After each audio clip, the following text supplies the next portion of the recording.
in here. How is everyone? What is going on? It is Friday. It is streaming time. All right. Let's do. I know I had a bunch of messages in here. There's so many people chatting. Okay, there we go. There we go. I think it just took a moment to. There we go. There's some messages. I was like, I could see everyone chatting. I could see all the people chatting. How you doing?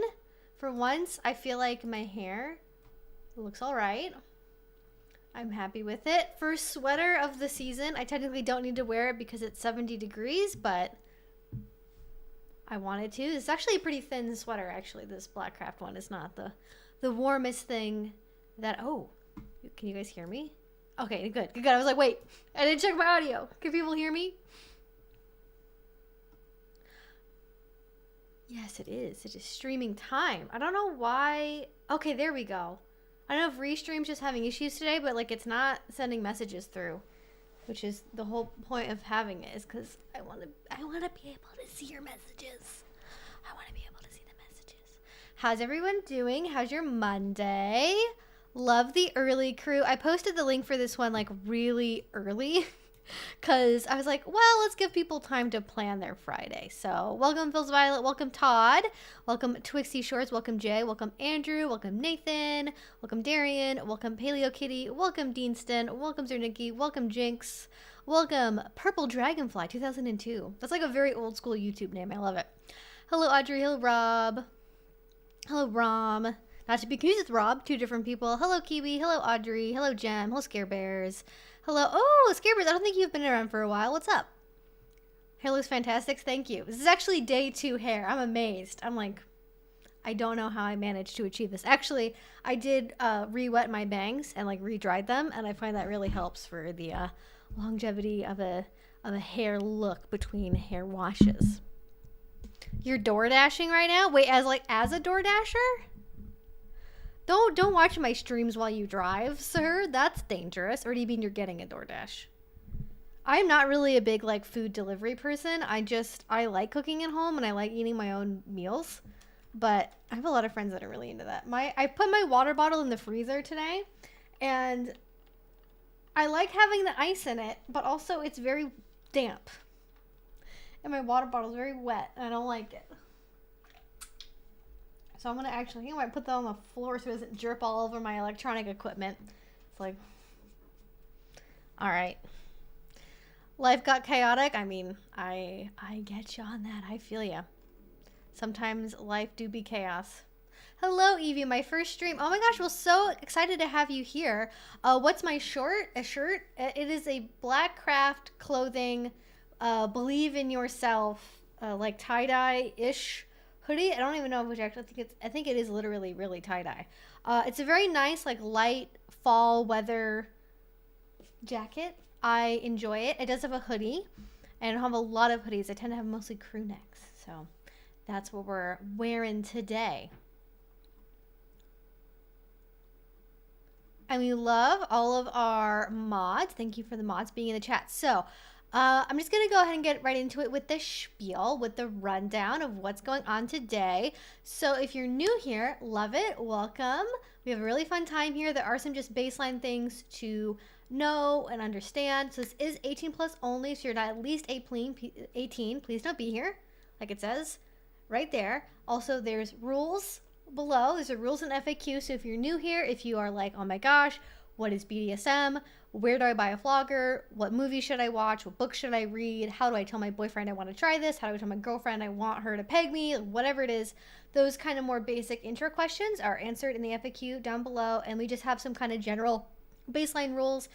We don't really talk about politics here. We don't give medical advice. We don't give mental health advice. Encouraging people and being like, hey, I know what you're going through. I feel you. I see you. That's perfectly valid and fine, but we're not doctors here. We're not therapists. We're not like, I would feel really, really bad if I didn't fully understand someone's situation and then I gave them bad advice based on information I thought I had that I really didn't. And so I just generally direct people to go talk to really like actual professional medical personnel for those types of issues. I'm not going to be able to diagnose like, hey, is that, cut I got after a caning scene infected. Like, I would probably go to an urgent care. Like, that's really going to be my answer. So outside of those things, don't spam. I answer questions in the order they come in the chat. So this is an interactive Q&A. We do, as always, have some suggested themes for questions in the title of the video, but it's really whatever you guys want to talk about.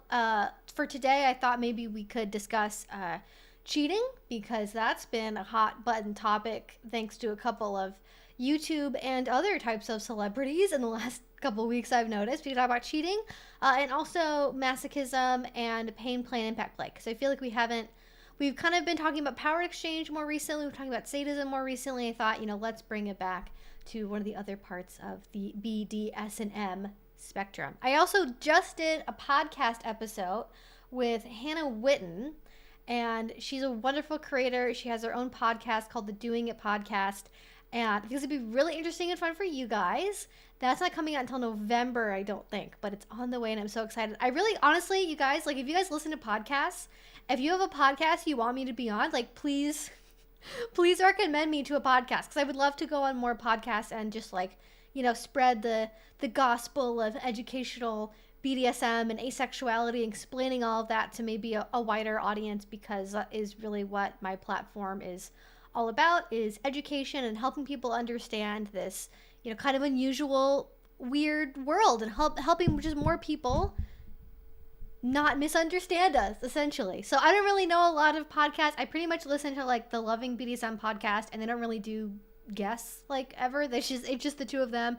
And then I was on the Off the Cuffs podcast years and years ago at this point. And then let's see, what else have I listened to? I think I've talked to Sonny Megatron about possibly going on the American Sex podcast, but I have not heard anything back about that, so that might be a possibility. But yeah, I would love it.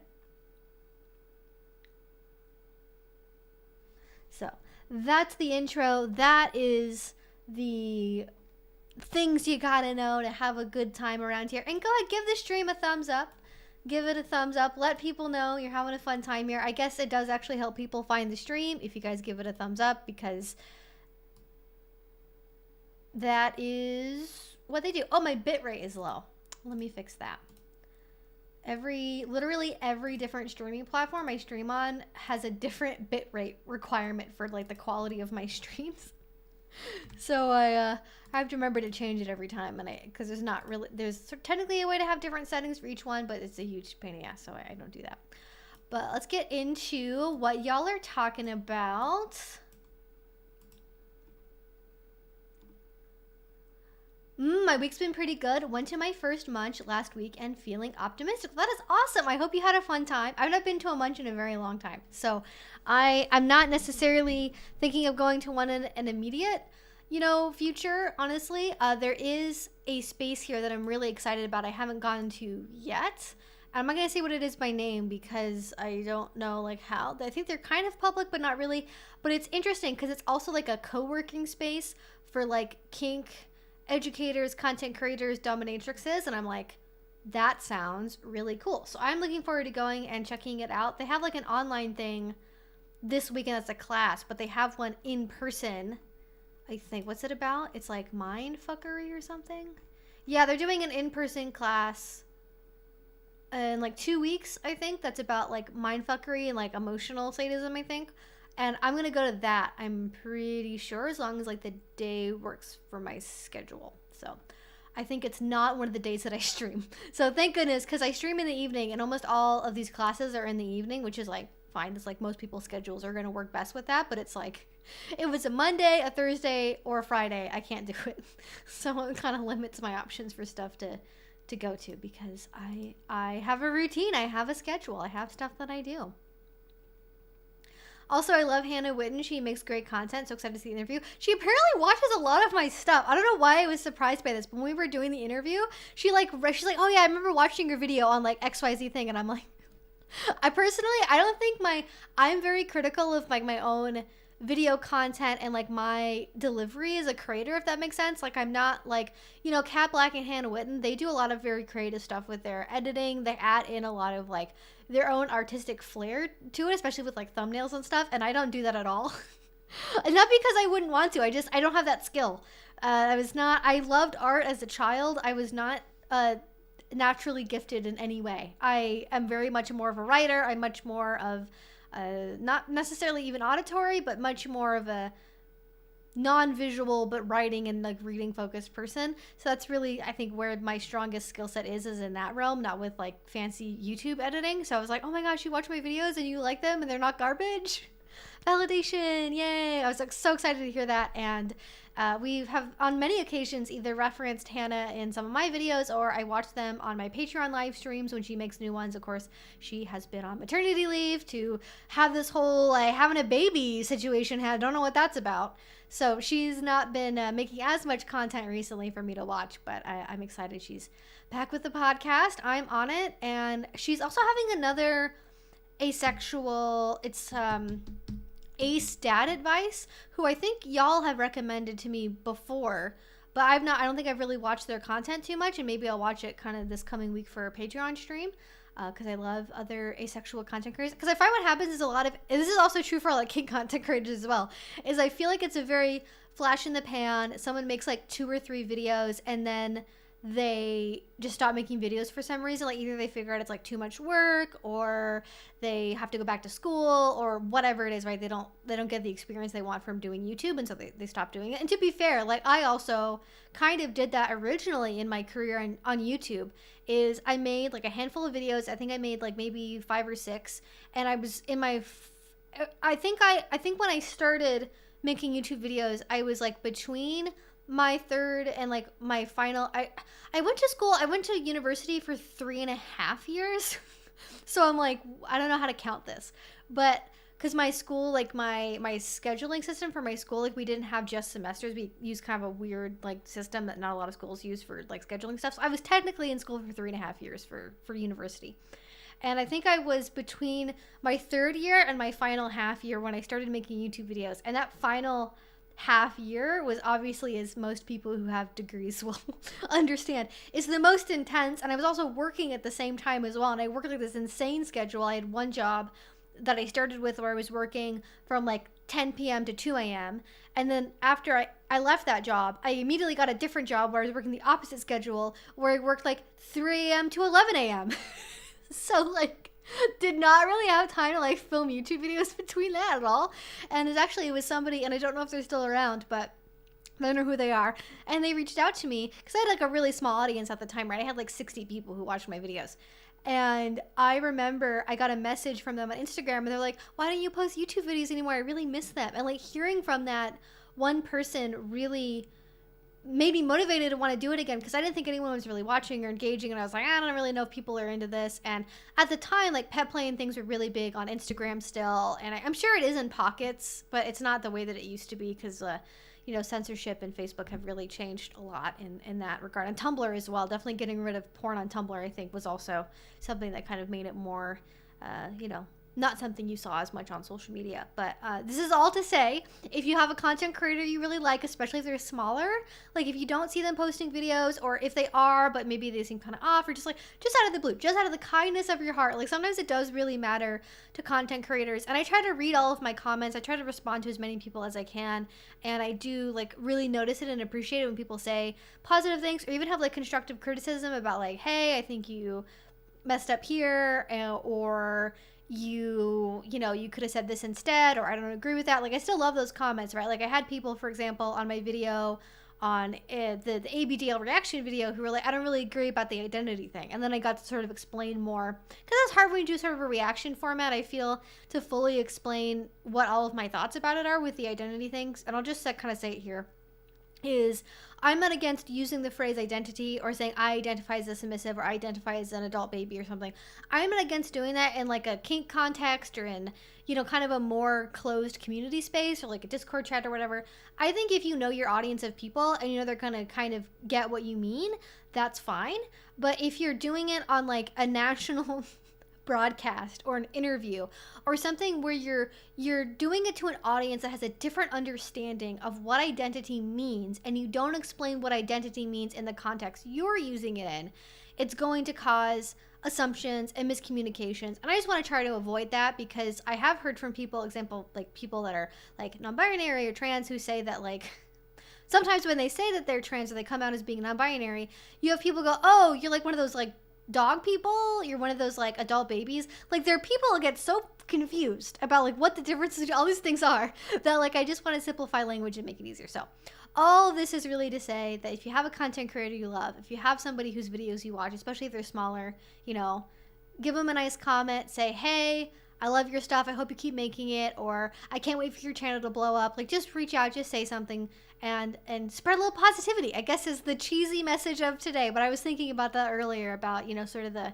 starts of my YouTube career. And I think the internet now is very different for, you know, people who are starting making content, especially because the platforms are so different. Like TikTok is just a different world than what YouTube is. And from what I've seen, my limited interactions with TikToks is either people love you or they hate you. Like they either, like if you have something that's like kind of a counter opinion to sort of what the mainstream is on TikTok, like people get really defensive, they get really angry, they don't engage in maybe, let's say, what good faith might look like. And so, yeah, I don't know, it's just a different world out there, different world for content creators. I don't have a TikTok. I don't plan on having a TikTok because it really seems that I can't handle the constant need for censorship. I do it on Instagram to post stories now because I'm trying to have a little bit of a lifeline on there to reach out to people and post about like, hey, I'm going on this podcast, or ask me questions about this thing. And I have to censor myself on there, and I hate it. I could not do that every single time I posted something, every single time I said something. I would just not be able to do it. So it's not my, if I'm going to say it, I want to say it right. If I'm going to swear, I want to swear. I want to have my real thoughts and opinions out there, and I don't want to do it and sugarcoat it or censor what it is I mean to say and like potentially cause more confusion, because I feel like being clear and concise is really the best path. But anyways, let's get into some questiones.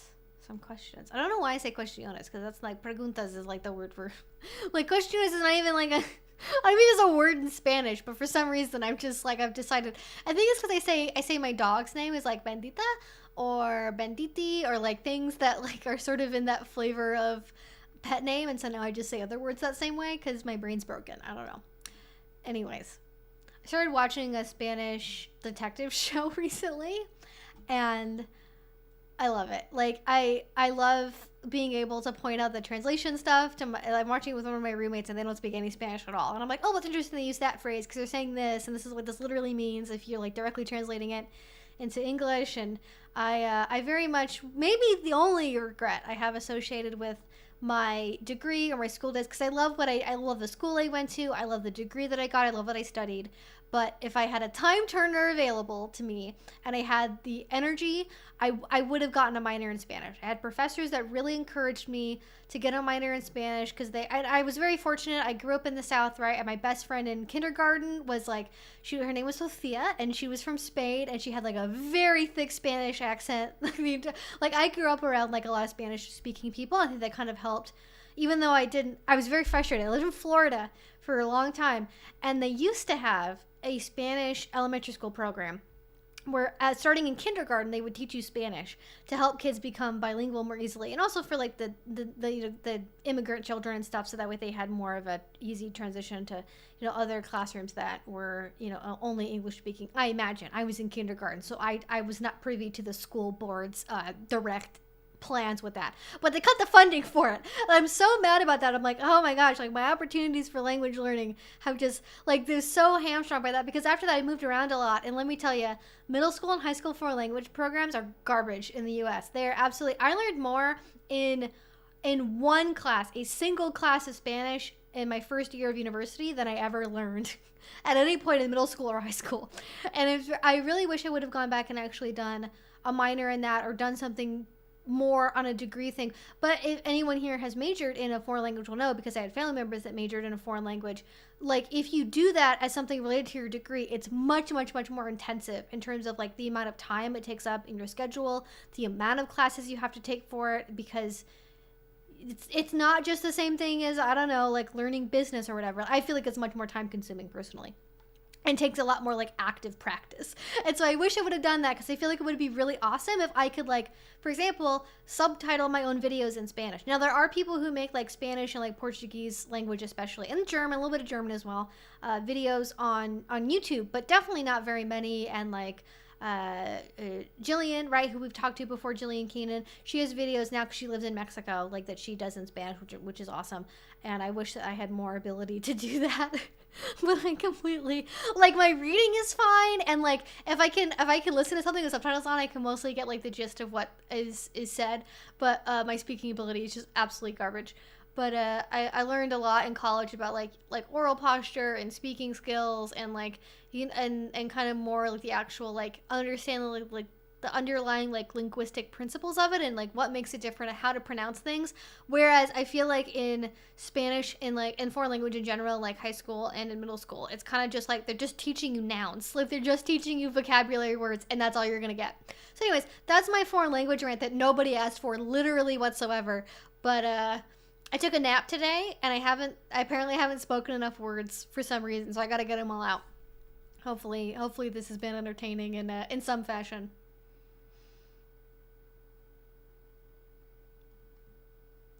Oh yeah, no, Spanish definitely has different accents. And my middle school, it's funny, my middle school teacher for Spanish, she was from Argentina, right? Oh no, she was from Chile. So she was, I think, she had like some weird, like one of her parents was Italian, one of her parents was French, and then I think she either grew up in like southern Chile or in Argentina. And so she had like a really like funky accent. And then being in Florida, right, there's a lot of Cuban Spanish speakers, lots of Puerto Rican Spanish speakers, and then my best friend was from Spain.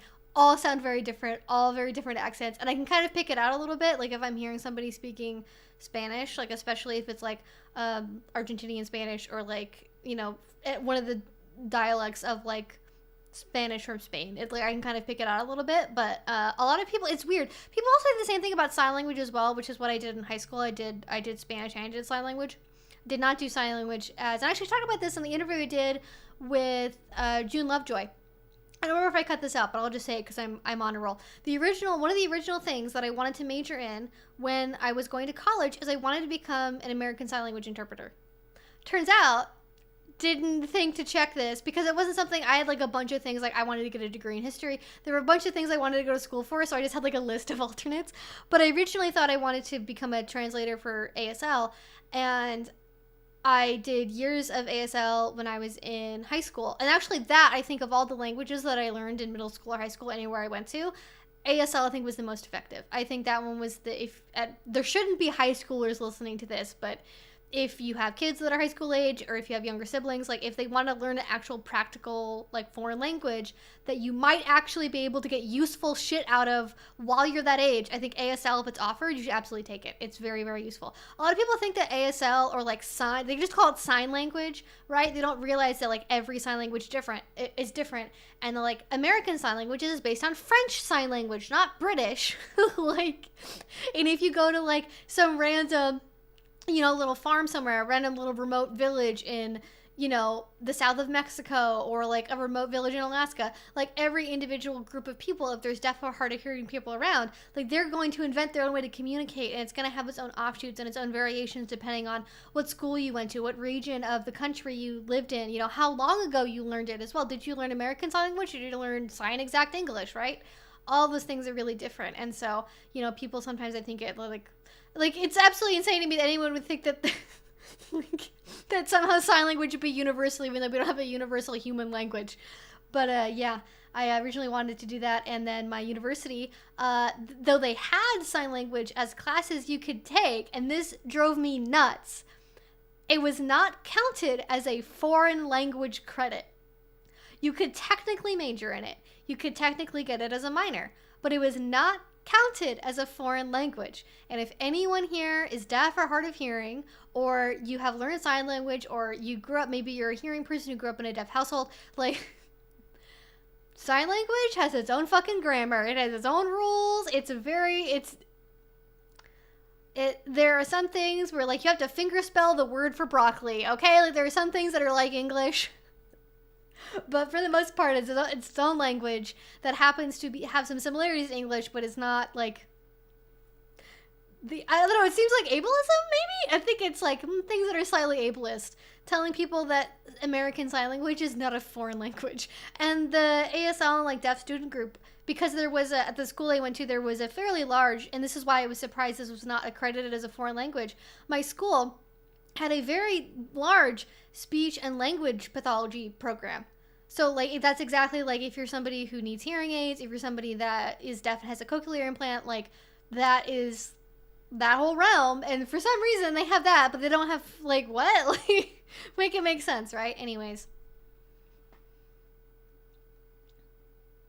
That's my rant about language. Happy rant time. I hope you all enjoy that completely non-BDSM, non-related to anything whatsoever in the title thing that I just talked about. But yeah. All right, I promise I will answer some questions now. Let's do it. I am also very excited for sweater weather. I'm in like closet cleanup mode right now. I'm like hardcore. Oh, you guys can see my lip gloss. This is the lip gloss I use. It's the Kinship Super Melt Vegan Lip Mask. I got this on sale at Ulta for like $6. It was awesome.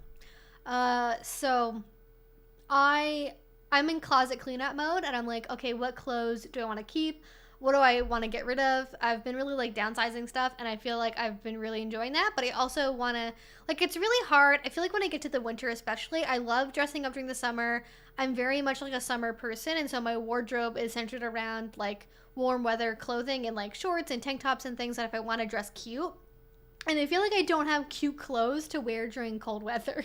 Like, I'm just like, if it's cold weather, I'm wearing fucking sweatpants and a sweatshirt, and I'm just focusing on being warm. I'm not trying to be cute. I don't care. And I feel like I need to up my winter wardrobe game, you know? But that's me. Yeah, that's one of the problems as well, as like speech and language pathology also can have at times an ableist preference for spoken speech as opposed to different methods of communication. Yeah, very much like forcibly teach deaf children to like learn how to lip read instead of like giving them access to a language that everyone around them can learn how to do. Like, disappointing. All right, as a reminder, I do ask questions in the order that they come in. I do also prioritize answering super chats. If you want to make sure that I answer your question, go ahead and do a super chat, or you can go to Streamlabs, also use that as well. Link to that down below. But otherwise, I will answer things that are already in the chat. Tell me why when I was about to buy Shibari rope, my full body mirror broke. Were you looking at it at the time? I think there's like a superstition about like broken mirrors and like 7 years of bad luck or something, right? But does that mean like what you were thinking about at the time is something that brings you bad luck? Like, I'm not sure how that works exactly. But I do think that might be the universe messing with you. But I also got like a full length body mirror from, I don't know, what it was like, you know those grocery stores that have like, they also sell furniture and like clothing. It was like one of the, not a Walmart, but sort of like if Walmart was like better. I had like one of those grocery stores around here, and I got a full length body mirror from there for like $25, and I've had it for like 5 years. So hopefully they can be replaced in a cheap fashion. I would hope, at least. Okay, answer what my t-shirt was. All right. I think I might, oh no, we're good. Okay, I think I haven't missed any questions. Yes, it is Monday. I hope... No, it's not Monday. Today's Friday. Wait, what? I don't think it's Monday anywhere in the world currently. It might be, if you're watching this in Australia, it might be Sunday or Saturday morning. That would be the only difference. Oh, your birthday's on Monday? Congratulations. Happy early birthday. What hobbies do you have besides kink? I have lots of hobbies. I really like gardening. I really like making homemade stuff. I'm really into like making jam. I've wanted to get into candle making, but like wax and stuff right now is like very expensive. I like making like homemade bath bombs. Like homemade bath stuff is really fun. Not anything that would like, I don't do homemade skincare because I feel like that's not really, you can't really like effectively do that in a way like a professional chemist would do. But I do really like making homemade kind of like, fancy stuff. Oh, Bandit got a haircut. I need to make sure she's upstairs. I can show you guys her. She went to the vet, and this is not related to this question at all, but she went to the vet, and no, not the vet. Fuck, why do we keep saying that? She's going to the vet in a couple weeks. But she went to the groomers, and the groomer loved her. Like, they were like, she's so perfect. She's an angel. She's welcome back anytime. She's a perfect citizen. She was a little bit worried after you left, but then afterwards she attached to both of us, and then she was fine. And, like, when I came back to pick her up, she was getting belly rubs from both the front counter person and then the person who gave her the grooming. She was so happy as a clam, happy as could be. She got a treat out of the deal. She got some whipped cream. She was more than happy. But, yeah, my hobbies outside of, I was going to say that because, like, technically, like, is my dog one of my hobbies? Like, maybe. I like video games. I like reading. I don't do as much as I like to. I think as almost every adult is likely to say. I do not read as much as I like to. I really like being outside in the sunshine. I'm not really, like, a hiking person, or, like, I don't like conquering the outdoors, I don't like going on really long hikes or, like, running or stuff. Like, I just want to be out in nature, I'm much more of, like, a going camping and then, like, doing yoga by, like, the beach kind of a person than I am, like, going on a 5-mile hike or going, like, dirt biking or something. So I think that counts as, like, hobbies. I don't know. I don't really watch, like, TV or movies that much, or, like, I mostly watch YouTube, honestly. Like, if I listen to something, I occasionally will watch, like, a documentary. Like, I'm much more of a documentary person, but I don't really watch, like, movies or shows that much. I'm not really a TV person, which I feel like is a very millennial thing to say. Very millennial of me. All right, next question. Oh my gosh, you've DoorDashed to people while they were playing, like while they were doing BDSM? I love that. That's awesome. Listen, you know what? I definitely, we've always been cleaned up and done afterwards, but I definitely, especially with a former partner I lived with, we would definitely do scenes where, like, during my aftercare, my partner would, like, order dinner, and then, like, after aftercare was done, we would eat the dinner.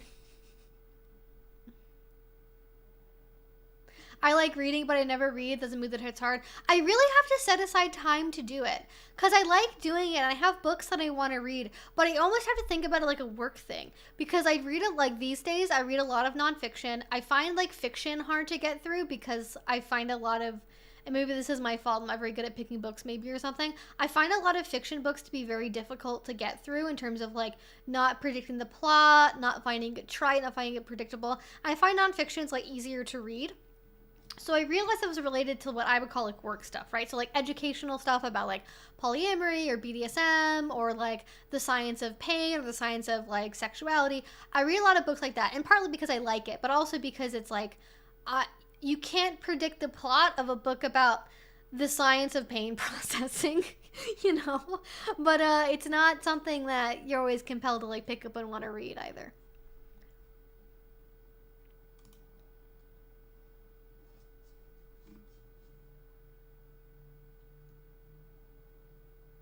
Oh my gosh, and it's also Hellhound's birthday? Oh my gosh, so many, like, early October babies.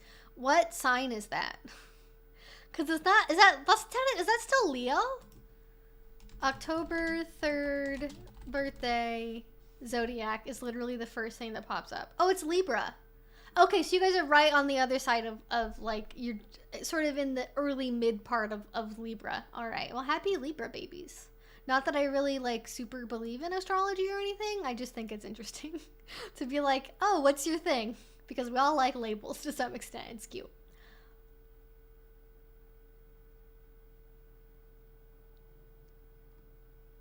Also, listen, if they are tipping you, I, like, okay.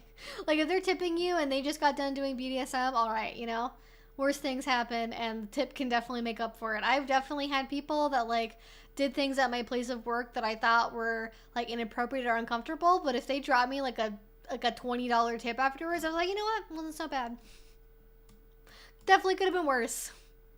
Ooh, good question, Audrey. Question, is emotional masochism the same thing as humiliation play? So I think this is one of those things where sort of like there's an umbrella, and then there's like one thing that's underneath that umbrella, as Rihanna might say. And I think that emotional masochism is like an umbrella term for a lot of different types of play, and humiliation play is one of those things. So I would consider humiliation to be a subcategory of emotional masochism or like emotional pain play. I would consider some other forms of like emotional masochism to be like fear play. Maybe, definitely that could be under that category. Consensual not consent to some extent, mind fuckery, lots of things like that where either you don't fully know what's going to happen, there's like a surprise element, a fear element, some kind of like, or you're like really intense, like you're kind of going through a lot of really intense emotional processing, be that because it's something that's really sad or it's like a trauma processing thing or whatever it is. All of those things I think fall under the umbrella of like emotional masochism in general. I think humiliation is probably the most popular, the most common thing you'll see, especially because a lot of male submissives are really into it, but yeah. Ooh, great new book on masochism. Hurt So Good. It's funny because when I was just talking about the science of pain processing, that was the book I was thinking of. I've not read it yet. It's literally on my Kindle. I've already bought it. I could read it right now if I wanted to, but I'm like, one, I could be playing Cyberpunk. It's like my current thing I've been doing when I have free time. And also, like, I have so many videos that I have, like, I'm in this stage right now where I have a lot of video scripts that are, like, half started. I have tons of videos that are filmed, and I need to edit them now. Because for a while, I had COVID, I'd moved, and normally what I would do for my YouTube channel, and certainly most YouTubers are not like this. Most YouTubers, unless they work for a company and they work for like a team and they put out like 4 videos a week, they don't really do anything in it, and they have to do it a little bit in advance because they have to get things approved by sponsors, they have to get things, you know, clear with YouTube for like, you know, AdSense and things. For me, I really liked having a cushion of at least 3 weeks worth of videos like ready to go at any time. And it because of the moving and because of COVID, I didn't film videos, I didn't edit videos, I didn't do anything for like over 2 weeks. And at the time I was doing, I was doing like some Marilyn Manson videos. I was doing things that were really editing intense. And so I just didn't get the opportunity, especially because my move honestly was like kind of like a last minute sort of like rushed thing. So like, it wasn't like, I didn't have like, I know that in, you know, 6 weeks I'm going to be moving. And so I need to make sure to do this. Like, it was much more of a, I didn't know exactly when the move was going to happen, and a lot of my free time was spent like touring places and messaging places and setting up, you know, and cleaning my apartment, and it was really messy. And so I didn't have a lot of time to film extra on top of what I was already doing to make up for that. And of course I didn't expect to get COVID. And so I got COVID, I got sick, and so I didn't do anything for a couple weeks, and that just like completely killed everything. And then since then, I have been trying to dig out of this hole of like filming enough videos, writing enough scripts, editing enough, and not just doing enough to do 2 a week, but doing like at least 1 extra on top of that every week. And I'm finally now getting to that place where instead of, because for a while there I was doing like every video was like 45 minutes long, and most YouTubers are not, unless they have somebody to do it for them, most YouTubers are not doing 45-minute videos twice a week and then also doing 3 or 4 live streams. Like, that's just not a normal YouTuber schedule at all. And given my videos are a little bit less heavily edited than most people's videos are, but you know, 45 minutes of editing for like a finished video that's a lot. So I've tried to kind of slow it down a little, do some things that are simpler, things that I think are still interesting, important topics that maybe I've kind of pushed off for a while. But it's, yeah, I'm finally getting to a point where I'm kind of back on track for having the padding that I like for videos. So like if I have to take a break or something weird happens with my internet or I get COVID again or something, right? I have room to take a break again. So anyways, that's the YouTube update.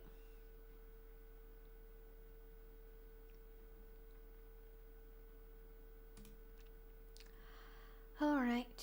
Yes, I've actually been on the Off the Cuffs podcast. I've not listened to them in a while because I primarily listen to podcasts when I drive, and I don't like drive anywhere now. I've had a new car, well, new-ish. I've had a car that's new to me. Let's say that I've had a new car to me for over 2 years now, and I've literally put 7,000 miles on it, and that included moving to a new state. And also like back and forth trips to like my very much out of town family members that live like 4 to 5 hours away from me. So that is not very much driving for 2 years, and I do not listen to podcasts as much as I would like, but I used to listen to Off the Cuffs all the time, and I very much like their stuff, as long as they're still doing what I think they're doing. Ooh, what's the background and build? What does it say? What's the background and build? Oh, maybe in Cyberpunk 2077? So I don't know why this hasn't popped up yet on my screen yet for a super chat, but I do see that it's in the actual thing. So maybe did I miss it? Let's see. Maybe it did pop. Oh, YouTube. So I go to tab over to where it shows where super chats are, and it's broken. It just says something went wrong. Oh, there we go. Maybe it got fixed. Yeah, it was background and build on Cyberpunk 2077. So I did the corpo background, and then for my build, I am mostly doing a Netrunner build with so far I'm doing mostly pistols and revolvers and tech. So that's sort of the route I'm going, is kind of more blow up everybody's brains and then shoot whoever is left over. That's kind of my technique. But I am trying to kind of be, because I've heard from people that have played it more than I have so far, that there are definitely parts of the game where you need to be a little bit more balanced. So I'm trying to make sure that I'm still leveling up skills in other areas and not just kind of dumping everything into intelligence and into, you know, breach protocol and quick hacking and stuff. I'm trying to make sure that I'm also, I think the one thing that I've kind of had as my dump stat is, if you guys play D&D and are familiar with that terminology, my dump stat right now is body, and I think I've gotten my other, like, my tech skill and everything else high enough to where I'm going to start putting my attribute points more into body and kind of get that evened out a little bit more. But yeah, that's what I'm doing. I'm really enjoying it so far. I'm very glad that I waited to play it until now, when most of the major bugs seem to be fixed, when most of the main complaints of the game in terms of, like, the bad NPC, like, there's things about it that I don't love, like things that I wish were in it that I really love about other RPGs, right? Like, sort of the ones that are comparable, right? Even like The Witcher, even things like, let's say like the Elder Scrolls games, they have a lot more interaction with the environment. And I feel like one thing that Cyberpunk really lacks is, like, every single door you go up to, unless you need to use it for a quest, is locked. Most NPCs you cannot meaningfully interact with unless they are part of a quest. And you can't really, at least in my experience, I have not really gotten a lot of, like, random quests from, a shopkeeper or a random person out in the world. It's always been, like, through a fixer or through, like, a direct storyline thing. And I really miss that. Like, I'd love to be able to, like, break into people's houses. Because that was something I really loved about, like, Vampire the Masquerade, is the solution to quests were not always obvious. And you had to do stuff by, like, exploring the environment. And then if you went to, like, the apartment unit that was 2 floors below the room you need to break into, you could go through the fucking air vents and then end up sneaking into the room you need to go into without, setting off any alarms. And I miss having that kind of, like, it's not a major critique because I think they've done some of it, but I can tell that it looked like it was something they really wanted to include in the world, but it was on the chopping block because we have to get this out. We're at the end of our development cycle. Like, this COVID, like, we can't do all the stuff we wanted to do. What's the biggest bug I've seen in 2077? Well, one time I had the game just, like, hard crash on me. Does that count? Like, one time I was playing the game, and I don't even know, I think I've been playing it for, like, an hour or two, and I wasn't really doing anything that intense, and then, like, the screen just kind of went, like, almost all the way black, but there was some primary colors like over, like, they were, like, I could see, like, the edges of, like, things that were in the game world, right? Like, I could see, like, a little bit of blue, a little bit of red, a little bit of whatever, and I had to just, like, hard restart my computer. No idea what happened. No idea what caused it. I got nothing, honestly. So, yeah, that's, like, the biggest bug that I've encountered. And then there was one where I was changing outfits. And you know how when you change outfits, there's this moment where it, like, kind of blurs your character a little bit? And there's, like, these motion blur lines that happen over your character. It got stuck on that animation.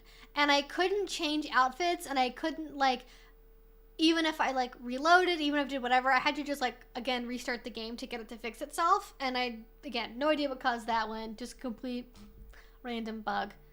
Yeah. Ooh, any video topics, ideas in the works for spooky season? My partner and I were planning on doing some vampire play using wine as a substitute. That is definitely a good idea. So it's funny you ask, because I actually did a post both on Patreon and on my community tab here on YouTube. So last year I did a couple of videos for Halloween. I haven't really done a lot of seasonal content prior to that because I didn't know if people really cared, to be honest, but I did some last year. I did a video on vampirism and blood play. I did a video on like a Halloween story time video of like a Halloween themed BDSM party I went to. And I did like a kinky costume ideas video / like reacting to terrible like BDSM themed costumes. And so far, the ideas that I have in the works for this year, and I'm not saying I'm going to do all of them, and I'm definitely still looking for more ideas, more options, and seeing what kind of really resonates with people. So far, my ideas are a one-on-one video on mummification, a human pet tries Halloween treats video, which if you guys are like old school viewers, if you're there for the pet play content, I'm trying to find a way to do more pet play content because I kind of feel like I've said more or less what I want to say about pet play, except I remembered this. I wanted to put this on my video idea list earlier and I forgot to, and now I remembered. I want to do a video on like power exchange pet play, which I haven't done yet, I don't feel like. So that's what I'm going to do for pet play eventually at some point. And, you know, many other video backlog ideas like different motivations for being a masochist, a video about middles, different types of middles and littles, 2 different videos. And, yeah, so the other idea that I had was like a human pets tries Halloween treats. Because I have a very old video that I did with one of my ex-partners, and we did a human pet tries treats videos, and it was like me and my ears, and they were like, I had different stuff in bowls to try out and see if I liked it or not and how good it was. And I want to do the same thing with Halloween treats, and that would be really cute. Am I terrified that like Matt Walsh or Ben Shapiro will find it and then react to me and blow up my channel with weirdo alt-right people who think I identify as a dog? Yes. Am I willing to risk it? Yes. And I say did that one, and then I want to try on Halloween costumes. I want to do like a kinky Halloween costume try on thing and find some good costumes, find some bad costumes, and just like see how they are, and like maybe try to make the bad ones look better. I don't know. And and there's one that somebody suggested to me in the YouTube thing, in the YouTube thing. I know how to speak English. I know what I'm doing. In the YouTube suggestions on the community tab, someone says that I should do a tier. They said I should do a tier list. I should do a tier list of how kinky different Halloween monsters and like Halloween movie icons are. Like how kinky I think they are. No, I don't know if they mean how kinky the movie is or how kinky the franchise is. I'm choosing to interpret this to mean how kinky do I think like the Addams family are. Like that's what I'm gonna do. How kinky is like a werewolf? Like, or let's think of another good example. How kinky is Dracula? Hint, they're all very kinky. That's what I think. This is my first time watching you stream live. I've been watching your backlog and I love them. Oh my gosh, I'm so happy to hear that, Holly. And feel free to ask a question. I can't promise I'm going to get to it, but I love new people. I love people being here. Oh, would be so excited to watch a video on middles. Well, thank you for the super chat, Jay. I don't see a question attached to that, but if you have one, I will look for it and try to highlight it.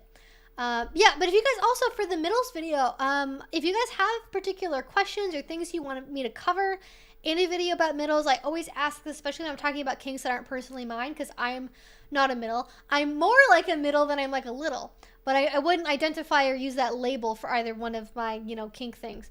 But if you guys have questions or things you want to know about littles or middles, definitely let me know, because I want to make sure I answer the things that people want to know about in the things I make videos on. That's how being an educator works. I really feel like, and this is something I've taken from other kink educators, I feel like my job as an educator is to make sure that you guys feel like when you walk away from the video, when the video stops playing, I want to make sure you guys feel like you got something out of it.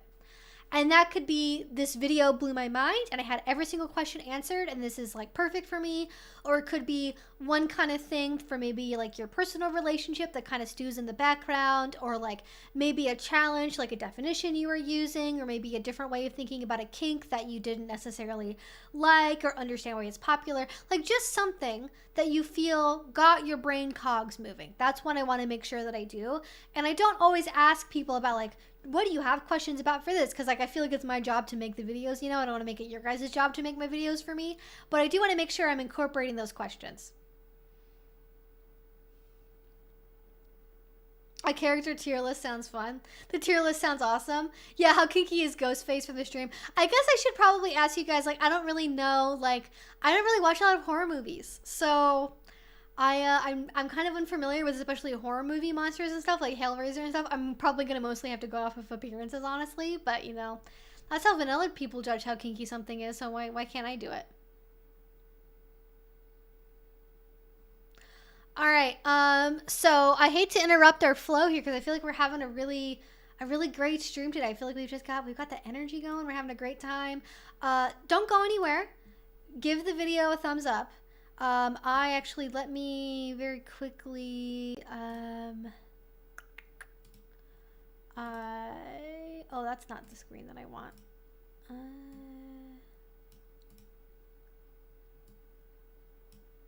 There we go. All right, I need to go to the bathroom very quickly. I try very hard to make sure I don't have to do this in streams because it bothers me personally, but I'll be right back. Give the video a thumbs up. Put in a question, put in a comment, keep that chat going, help each other out. I will be right back. I gotta use the bathroom. And then possibly when I come back, I will return with a small dog, and I will be giving the dog whipped cream as our as our grand finale today. I will be feeding my adorable dog whipped cream, and she will love every minute of it, and it will be the highlight of your Friday night, I'm sure. So that being said, stick around. I will be right back.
All right, we are back. Hello, everyone.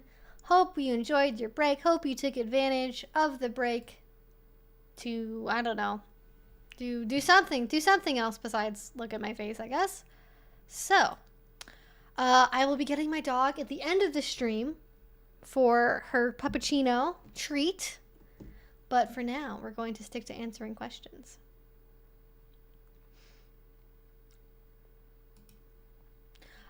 Would love you have as a guest on my podcast, Pink Kink Podcast. Yeah, send me an email if you guys like have a podcast or you do a podcast.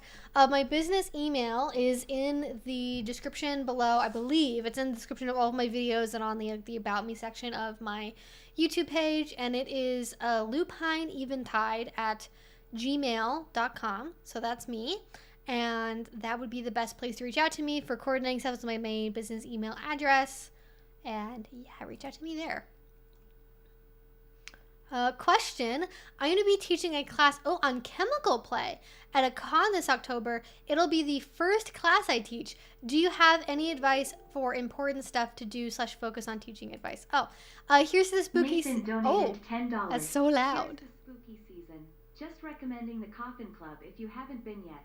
Berlinamicon is coming up. Berlinam? Whoa, I don't know what that is, but that sounds dope. I would love to do that. I've not been to any clubs or bars or anything in Portland yet. I'm not really like a bar or whatever kind of a person. I don't have anything against it. I just don't like go on my own unless I have a reason to go. But I have been following the Coffin Club and seeing their events and stuff, but I just haven't actually gone out and been yet. But to get to the question, Aria asked, do you have any advice for important stuff to do / focus on or any teaching advice? Is your class going to include a demo or is it just a lecture? Because I think that really matters a lot. The main thing that I try to do is I try to do things and make it like as accessible to possible as people, and different people learn different ways, right? So like some people are very like hands-on demonstration learners, other people are very like auditory learners, or they learn by reading or they learn by example. Like everyone has different things that like help them learn the best. And I don't recommend like using a PowerPoint as like a crutch. I find that people who use PowerPoints, like especially like certain educators that like have been using the same PowerPoint for like 10 years and they teach the same class all the damn time, they have a tendency to have like very, very, very, very hyper detailed slides, which can be really overwhelming. What I recommend doing is I recommend having a slideshow for people to follow along with if the con you're going to has access to that technology to be able to have a slideshow for you. But just do the highlights. Just do the bullet points. Make sure you have big pictures, big examples. This is all stuff that I learned in my like degree program about like how to give good presentations. So whether or not you consider this information to be valid is up to you, but this is what I've learned. And if I didn't follow this advice, I got severely marked down on my presentations in school. So what I always learned is like make sure to not have the majority of your like thing be like all text, right? Have it be broken up, have it be the highlights, and kind of use it as a guide for yourself so that way you don't have to just be on your notes the whole time you're talking. Have it be something you can refer back to and be like, oh, this is the highlight of what I'm talking about. Here's how to sort of expand on it. So that way people don't feel pressure to take like a ton of notes and they can kind of get the broad strokes just from, going through things, but not, how do I say this? Not like, trying to, write so fast and get everything that's on the PowerPoint so quickly that they're not really paying attention to what you say. And then I kind of talked on this earlier, actually. I don't know if this is before or after you asked this question, but I like to sort of tailor my classes when I teach them, and I haven't taught one in a while, though I'd like to again soon. I like to make sure I open up and this is really good, especially if you're teaching an in-person class, I think, and it works also for online classes, especially for Zoom and stuff. But I like to start off by saying, like, hey, here's who I am, here's how long I've been doing kink for, here's sort of my background in this one thing, but my job is to make sure that you guys walked away feeling like you learned something. So I like to make sure that I'm asking, hey, if you're in a Zoom call or something, you're waiting for people to come in, have that be the thing that's like up on the screen. People are coming into the class before you start, and have it be like, hey, welcome to the class. What's one thing you want to walk away learning from this class? Or what's one big thing that you want to talk about related to this class? And that gives people an opportunity to kind of tell you what their experience level is, what it is they want to know about, what their curiosities are, and really just making sure that you kind of know where your audience is at before you start teaching the class, because everywhere's going to be different, right? You know, online class, it might be mostly more advanced people. If you're teaching in person at a convention and it's like just a general sex convention and for chemical play class, I can't imagine this, but like as an example, you know, if you're teaching at like a tantric sex convention, most people are not coming in with like a robust understanding of BDSM for the most part. So you might have to kind of be a little bit more basic and kind of tailor your, you know, flow of the conversation more towards that. So I think it gives you a really great way as an educator to kind of show to the class that you really care about them getting something out of this. It isn't really just about your ego. It's not just about like, here I am, this like big wig presenter. It's about, hey, what do you want to get from this? And trying to make sure that you incorporate, insofar as much possible, make sure you incorporate answers to those questions in your presentation, or call and have time out to be like, okay, now we're going to have, you know, an aside where we talk about this one particular thing now that we've talked about it. And I really think that that is a good way to go, to make sure everyone kind of is broadly feeling like, you know, they're getting something out of it and they're getting, you know, what they want. Because I've certainly taken classes where people, where professors or educators have not done that. And then I don't really always feel like I got something out of the class. Like, I just feel like, oh, I've already learned this before. Oh, all this information and stuff I already knew. And if they had taken more time, because what I think people tend to do is they tend to like do the whole presentation at the very end. They go, and does anyone have any questions? And that I think is very intimidating for people. I think being the person to raise your hand at the very end and go, well, actually, I wanted to know more about this, or actually, I didn't really understand this. Having it be front loaded at the beginning as sort of like, hey, my name's this, who are you? Like, let's go around the room, like, what's your name, and what's one thing you want to learn from this class? Or what's one thing you have a question about? And it gives everyone a chance, especially I think in person this works really well, where you can ask everyone, hey, let's just, especially if it's a smaller class, as like 20, 30 people, you can go around the room and say, hey, you know, as we're coming into the class, you know, let's go around the room, starting here from, you know, left to right or whatever. And everyone, you know, if you want to share your name or your pronouns, please do that. And then one thing you want to learn from the class. And it gives people a chance to get to know each other. And it gives you a chance to get to know them and, you know, what it is that they are curious about and want to know more about. So that's really the big thing that I think has made a big difference with giving presentations and making sure that people are engaged and feeling like they got something out of the conversation, because I think that's really like the most important, the important aspect of it. But I think other than that, it's mostly like, don't be too reliant on your notes. If you have notes with you, don't be too reliant on them. Like, engage with the audience. If you have a PowerPoint presentation, don't make it too overwhelming. Don't include too much text, and give space and opportunity for people to ask questions and ask follow-up questions for stuff, you know. And don't volunteer people from the audience. That's the big thing. I don't know if your class has a demo in it, but I find a lot of like, especially I'm fiddling now because I'm gonna try and like untangle my my headphones here. I find a lot of older presenters especially have this like thing where they like, let's randomly pick a woman from the audience to be my demo bottom for this like mouth suturing scene or whatever the fuck. And that's pretty intense. And then it's a very hard environment to say no. And it's like not a really good way of like demonstrating what good consent looks like. So, you know, if you have a demo, if you want to have a demo or something, like find a bottom beforehand, negotiate beforehand, do all of that, and just like pick random people from the audience. And if you stick to that, you are most likely going to have a really good experience. So good luck.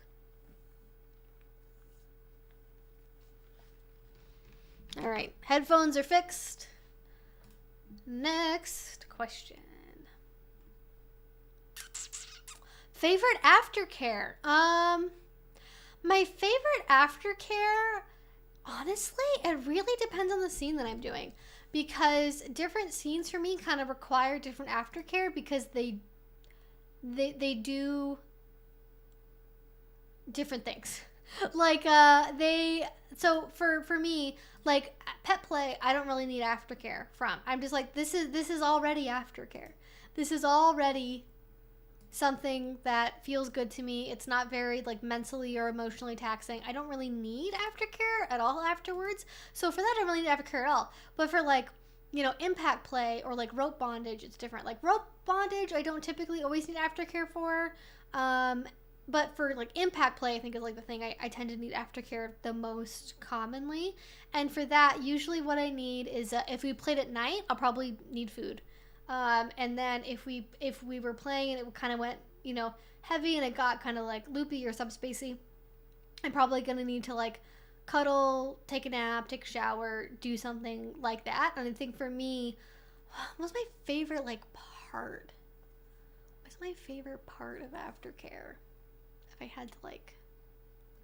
I think my favorite part of aftercare is, like, getting to be maybe not super touchy-feely with someone, but being close to someone after a scene and feeling very, like, contented and just, like, relaxing, like, you know, relaxing on a couch or on a mattress or something, and then just, like, listening to, like, quiet, soft music, or maybe, like, some kind of light massage or something, and that would probably be my favorite. But it depends so much on what the scene is that I don't even, like, again, different things are gonna need different things, and if I just did, like, a really intense, like, heavy impact play scene, I'm not necessarily gonna want someone to, like, massage my back if I just did, like, a heavy flogging on my back, you know?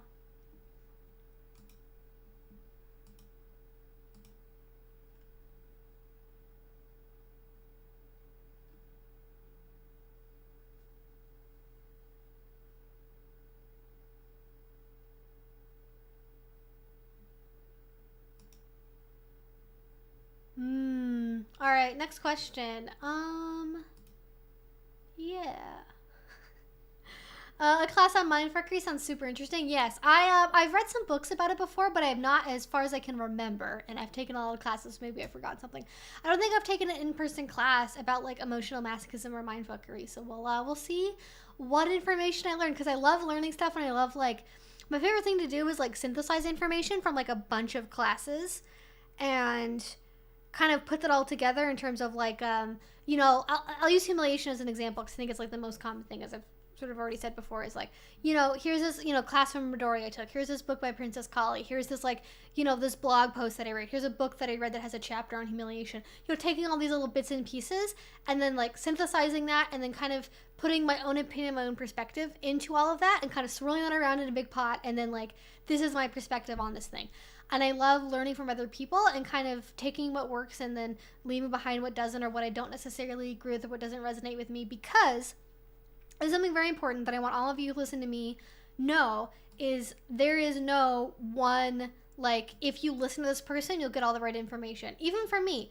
And I'm not an expert on everything. I don't do everything. I'm not a dominant, right? Like, there's all sorts of perspectives in kink that I'm missing. And I try to learn about that stuff, right? I try to learn about, you know, what is it like to be a little? What is it like to be a middle? What's it like to be a brat? What's it like to be a dominant? And I try to have those perspectives in my videos and make sure people who have those identities feel more heard and feel like they are included in what I'm talking about in my videos. But I'm never going to be able to give as perfect or as informed of an explanation as someone that has that as, like, you know, a more core part of what they do, or what they do at all, if it's something I don't really dabble in whatsoever. So I'm never an expert, and anyone you talk to, even if it's somebody who's, like, they've published, like, 5 books and they teach classes every weekend, and they're, you know, there's a really big important person, they own a dungeon, whatever, even those people are not going to know everything and be able to communicate it in a way that works with your brain. And that's the important part, right? We all, you know, there's sort of broad strokes, so we can all sort of agree, okay, BDSM stands for, you know, bondage, discipline, dominance, sadism, submission, masochism, blah, blah, blah. Like, we can all kind of agree on those broad strokes, but in the details of that, in terms of, like, you know, when I say DS, or dominant or submission, or power exchange, or power dynamic, or authority transfer, what set of those words, or which individual ones of those words resonate with you? Which one feels and sounds the most right? When I give you a description of it, what is really the thing that identifies what you individually are looking for? So this is why I'm really pro learning from multiple people, getting lots of different sources for information, so that way, one, you really know you're getting the good information, right? Because I definitely taken classes from people, and then afterwards, like, maybe a couple years later or something, taking a different class from a different person with more experience, who's more reputable, and then learn the exact opposite, right? Like, there's all sorts of debates about, you know, I can't think of anything in particular off the top of my head right now, but lots of, like, safety things and stuff that people have conflicting opinions about, or different, you know, perspectives on, like, how much you should value, you know, how risky something is.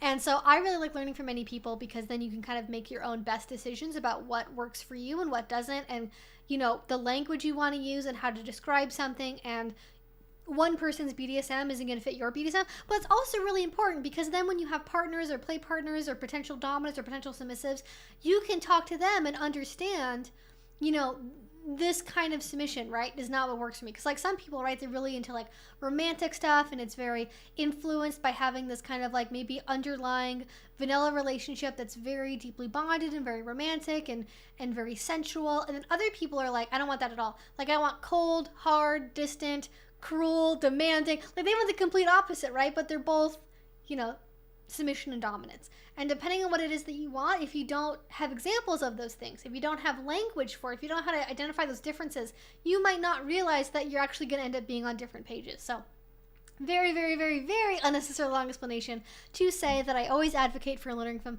many multiple sources, and I never want anyone to... Okay, wait. I've just seen a...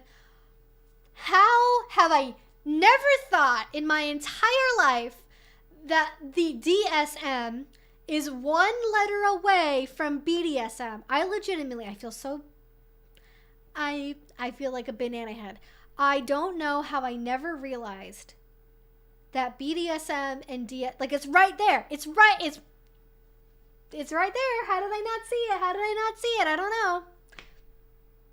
That is true, though. That is true. That blew my mind. Blew my mind, that one did. All right. Okay, so kind of getting more into the cheating thing, which is sort of one of the first topics I wanted to talk about, and then we didn't get to because I decided to rant about Spanish and sign language and college and speech pathology instead. Can polyamorous, so polyamorous people, can they cheat? Yes. So this is a very good question. So there's been, sort of to back up for a second here, there's been a lot of dialogue recently on the internet, on Twitter, on Reddit, on YouTube, everywhere, because it was Adam Levine and somebody, Ned from the Try Guys, like a kind of more conventional, you know, rock star type, a more kind of mainstream Hollywood person, and then a YouTube famous person, so like a kind of more, you know, internet celebrity person.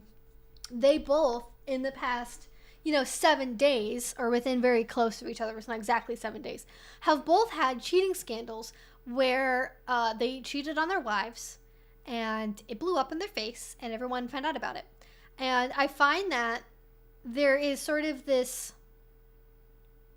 sub-conversation that people will have where they go, oh my gosh, I feel so bad for, you know, people. Like, people feel really constrained by monogamy.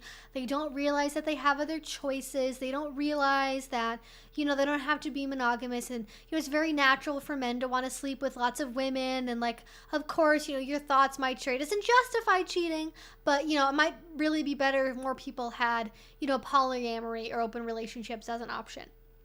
And there is a quite large polyamorous influencer. I don't know what they're on besides Twitter. I think they have a blog, I want to say. And they were basically like, yeah, people who cheat are not like suitable for polyamory or like open relationships or just like non-monogamy, whatever label you want to use.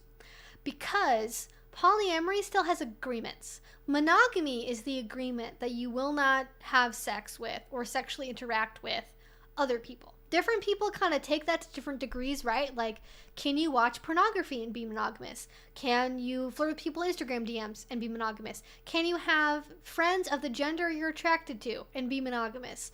Can you hug a friend of the gender you're attracted to and be monogamous? Can you look at other people that you're attracted to across the room and still be monogamous, right? Like, what constitutes a violation of monogamy is blurry because people kind of go into it with a set of assumptions about like this kind of thing is okay and this kind of thing is not, and kind of assume other people always think the same way, or if they do agree with it, they're kind of okay to break the rules themselves. It's very confusing. So people don't really have conversations of monogamy about necessarily upfront, hey, in this relationship, I consider this kind of thing to be going too far, to be cheating or what have you.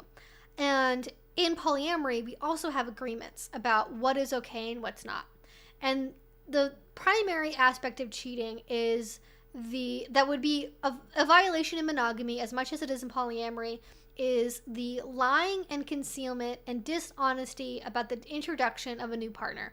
Depending on what kind of polyamorous arrangement you have, because there are many of them, there are different levels of like information / consent that needs to be obtained prior to like sex happening with like a new partner. For some people, it means like I got to meet the person first, or you always have to wear condoms, or I need to see test results. Like there's all kinds of different agreements, right? But like cheating can definitely still happen in poly, because polyamory is openly, in a communicated, negotiated way, having relationships with more than one person.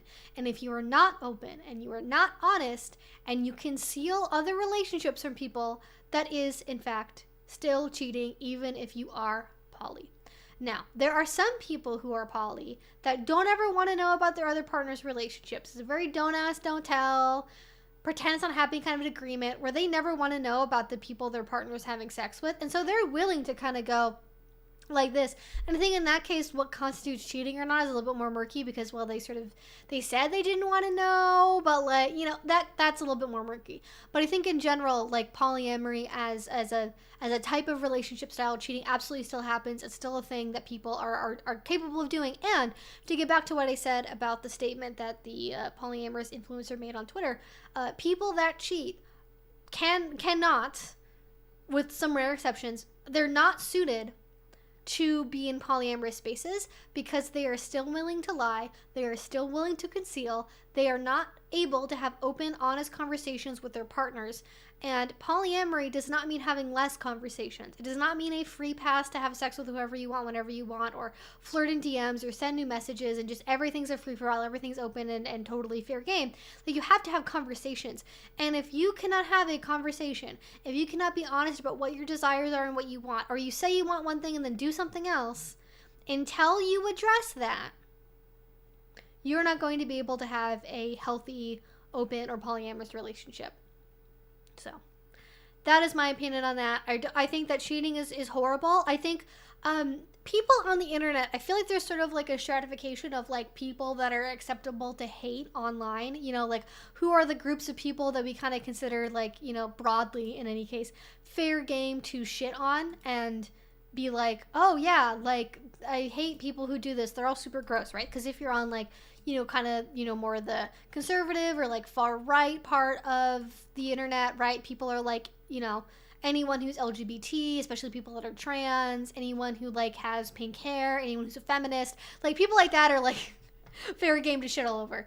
And for the mainstream internet, I think kind of most broadly speaking, sort of the categories of people that are okay to make fun of are like furries, adult babies, Karens probably, you know, maps, so like minor attracted people, and people who cheat, right? These are the categories of folks that broadly the internet will more or less always hate or think are cringe or think are funny or worthy of ridicule in varying degrees. And I think cheating is probably like second underneath like people who say they're pedophiles are like number one most hated, obviously. And then people, and now this whole video is going to be completely like censored because I've said those words. But the second category after that, I'm fairly confident to say, is like cheaters. People either performatively because they don't want to be accused of cheating themselves or whatever. I don't know what it is. People hate cheaters. And like a cheater should be burned at the stake. Cheaters should be thrown in jail. Like, it's like cheaters are bad people, right? I don't like cheaters. I think cheaters are you know, willing to hurt others, or they're indifferent to the suffering of others at the very least in order to get what they want. They tend to be very self-centered, very egotistical. Like, they're not, generally speaking, the best people ever.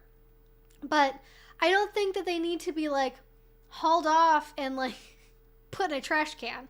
They don't need to be eliminated from society. Like, I think there is a possibility to help people that are prone to cheating stop cheating. And I think one of the things that people get confused about is like, oh, well, shouldn't people that are cheaters, shouldn't they just like be poly? One of the things that a lot of cheaters get out of cheating is like the fact that it is kind of clandestine and it is, you know, sort of secretive, and other people shouldn't know about it. And it's not primarily about the taboo, but I think a lot of people, kind of the rush they get from it and the way they do it, that makes it like a reinforcing thing to do many, many times, is like, ooh, am I going to get caught? Am I going to, if I say this, if I do this, am I really going to notice? Are they going to get caught? Am I going to get in trouble? Like, it's sort of the pushing the boundaries gets very alluring.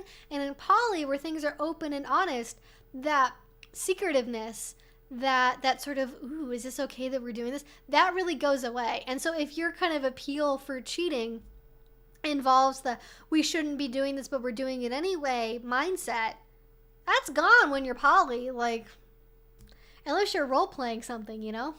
That's not really there. I think there are lots of reasons that people cheat. Poly might help some of them, but it might not help others, so I don't see broad statements. I mean, yeah, I think that broadly, like, people who cheat, maybe I should rephrase this. I think there is a very limited set of people that are cheaters, that are doing it. From my observation, and I think this is something other people have said as well, what tends to happen is not like, oops, I was having sex with my secretary and then I got caught. Like, it's not the kind of cheating where, like, you're banging an employee or a coworker at, like, the office Christmas party. It's not when you start hooking up with a neighbor.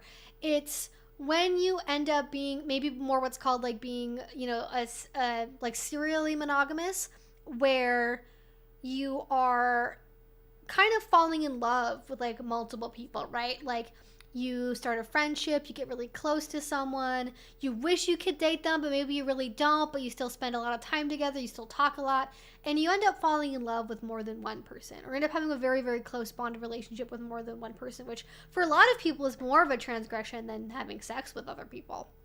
That, I think, those tend to be the sort of people that are more suited to polyamory than people who just cheat because they want to hook up with their hot coworker, because I think then it's sort of like, well, like, that's the capacity to love multiple people, the capacity to have multiple relationships, but feeling like there's not a way to make that happen. Like, if they could, they would have an open multi-way relationship with multiple people, but because society hasn't given them the option to be able to do that, they are forced to end their existing relationship to go on and have a relationship with a new person they're developing this more exciting relationship with, because it's new and shiny and exciting, as opposed to figuring out a way to make them all coexist, as opposed to kind of the more standard cheating that gets kind of more talked about in the media, which is, you know, bored husband wants to bang the hot secretary, you know, wife that's never been able to orgasm with her husband, you know, starts hooking up with her, like, adult son's best friend, like, whatever it is. That I think is a little bit of a different set, where it's not exclusively, but I would say is much, much, much less likely that people who have those sorts of relationships or those sorts of, like, modes for cheating, they don't tend to be as suited to polyamory, I don't think.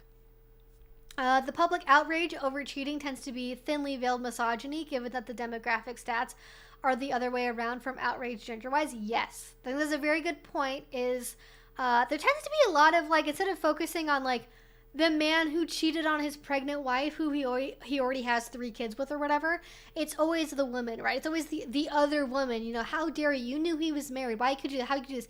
And to be fair, like, if you are knowingly dating a married person, that is on you. You are contributing to the downfall of somebody else's relationship and choosing, you know, your kind of own selfish happiness over what you know is going to hurt someone else, and that is not good.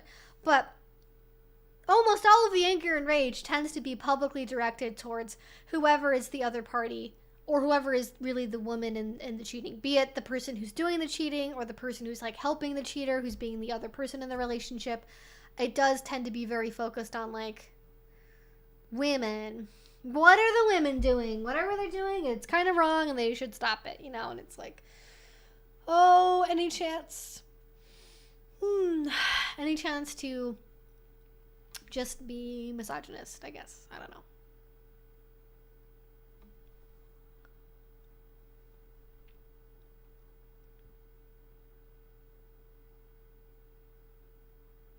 Also, there is between a 1 in 4 and a 1 in 3 chance that any married person you know is cheated. I mean, and this is the thing, right? This is what I find. I don't think I necessarily said this in, like, oh, it was sort of related to this when some of the sort of first stories about cheating were really coming out. There was sort of this internet discourse about somebody on Reddit who had said that they had, I think it was a boyfriend they had for, like, you know, 4 or 5 years, and they were really close. They lived together. Their lives were very enmeshed. They weren't married yet, though. And like, one day, the girlfriend had been thinking, and, you know, who knows, this is Reddit, right? So it's like 50-50 chance, at the very least, this is a made-up story. But there was someone who was they were the girlfriend, and they just, in a general way, according to what they said how the story went, they had said that they had asked their boyfriend what did they think about having sex with other people? It wasn't saying, I'm going to do this. It wasn't saying, I've already done this. It wasn't saying, I need to do this. It was just an open question of, what do you think about this? And most people, like, can take a no, right? Like, if they hear their partner is like, I'm not into that, I think that would be, like, a cheating thing. Like, I'm not into that at all. They would either take a no and then move on with the rest of the relationship, and it would just be, you know, bygones be bygones. Or they would say, well, actually, this is really important to me, and then they would choose to end the relationship. But this person, just for asking the question, decided that meant that they were already a cheater, broke up with them on the spot, moved out of the house, and took all their most important documents, all their most important stuff, moved out of the house, blocked them on everything, changed their number, didn't allow any of their friends to communicate to the original girlfriend at all, just disappeared off of the face of the planet, allegedly, because the person had even asked, how do you feel about having sex with other people? And they weren't thinking that, like, oh, you know, I want to have sex with, like, other people, but you can't. Like, they want it to be, like, a mutual thing where they both got to explore, like, having relationships with other people, because they had started out being in a relationship when they were, like, 20 or something. And so, like, oh, like, yeah, if you're in your early 20s, like, of course, if you only ever had sex with one person, if you're, like, an average, non-asexual person, you might want to experience what other people's sex things are like I get that. But it was just like this really, really intense overreaction. And then there was this follow-up intense reaction where they were essentially like, yeah, like what he did was totally right. Like almost 100% of the time, if somebody asked about having an open relationship, they've already cheated. That is not in any way a real statistic whatsoever, actually. That is not even remotely a thing. Imagine being that insecure. Yeah, a little bit. Reddit is literally, yeah, just your penthouse. Exactly. Just that all over again. So in any case, sort of the point of it was that there were a lot of people, and I was shocked by this, like, but it's like the other side of the internet is, as far as I'm concerned, a terrible hellhole that I never want to be a part of. It's very scary and I don't like it. And they were basically like, oh my God, yeah, you totally made the right move. This is totally right. You know, anybody who wants to open a relationship is already a cheater, or they want to cheat, or, you know, you can never trust a woman like that. You know, she should be loyal to you, blah, blah, blah. And it's like, I know the actual stats. And you know what the actual stats say, everyone? You know what the actual stats say? First of all, people's fantasies about having non-monogamous relationships go up over time. It is typically lowest the younger you are. So people who are like 16, 17, 18, they tend to have the lowest rate, though not zero. They tend to have the lowest rate, like it's like 10% or something. Have like a 10% rate of like having monogamous fantasies. And by the time you get to people that are in their 40s, it's over 50%. By the time you're like in your middle age, by the time you're like to the point where you've gotten married, maybe you have kids already, that is when it's most common for people to be thinking about non-monogamous relationships. Just on a consistent basis, having a fantasy of non-monogamous relationships, half of people. Half of people. And depending on which gender you're looking at, over 80% of women and over 90% of men, and in fact, when it comes to fantasies about threesomes and group sex, over 95% of men have had that fantasy at least once. A lot, I think it's something for men is like a 3/4, like a pretty significant majority of people have that fantasy on a regular basis. But over 90% of people, at least once, have thought about having a non-monogamous relationship and have fantasized about having a non-monogamous relationship. So it's deeply ironic to me that like anyone who thinks about being non-monogamous, anybody who asks about having sex with other people, they've already cheated. And I'm like, how can you say that as a man about women? You know, women who already have thought about this, they're already going to cheat, they're already cheaters. How can you say that when you're half of the gender, over 90% of people, 95% of people have fantasies about non-monogamous relationships and group sex activities? How the heck does that work? How the fuck does that work, folks? Make it make sense. That's all I'm going to say. Make it make sense. Like, it can't even be talked about? Goddamn. Yeah, people are so, like, there's, like, so much, I don't know what it is, if it's, like, attachment trauma, if it's fear of cheating, is it, like, a worried about being emasculated because your girlfriend finds a different dick that she likes, or she finds that she likes vagina more than she likes penis? Like, what's the threat, you know? What's the threat? So it completely takes it off the table and makes it so it's such an unacceptable thing. Yeah, exactly. The now ancient, oh yeah, I remember this. The now ancient Ashley Madison leak is a perfect example. Users 95% men, 5% women, and most of the latter totally not bot accounts from India. Listen, I'm gonna put out a wager that 0.5% of the women accounts on Ashley Madison were actually women.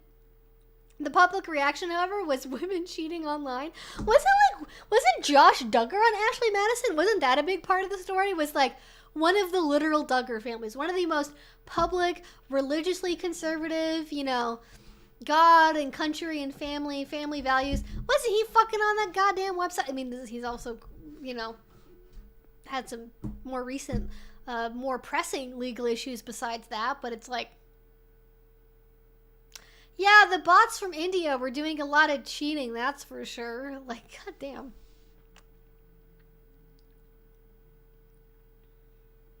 Ooh, hello from Sweden. How you doing? What's up in Sweden? All right, let's get back to some questions. Let's do that. I don't know. I feel like I have like a weird headache thing going on. I'm not really sure what's wrong with me, actually. I might just be very dehydrated. Maybe it's because I took a nap? I don't know. My head feels weird. Anyways. Is cheating just topical at the moment, or was it already lined up for discussion? Both? It's topical and lined up for discussion.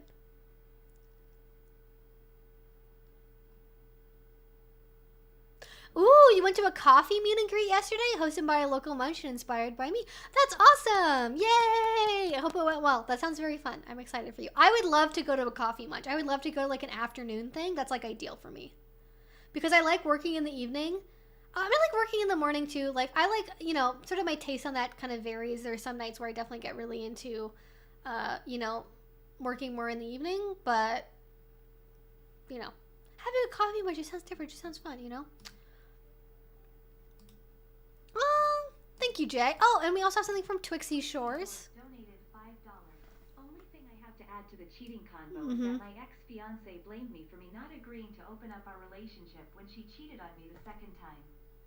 Okay, that's fair, though. That's, like, for you to be angry about that, totally fair. Like, there are definitely people who, like, retroactively try to justify, like, you know, oh, I've cheated on you, but we can still have a relationship if we open up our relationship. Like, at that point, your relationship is already, like, fairly fucked up and destroyed by that point. So it'd be really hard to have a healthy, happy relationship again with somebody that you knew had already cheated, especially multiple times. Like, there's no, like, you're never really gonna know, right? Like, if they're telling you, oh, we're just having sex, I don't love them, like, you're never really gonna be able to trust what they say because that trust damage is so intense. But yeah.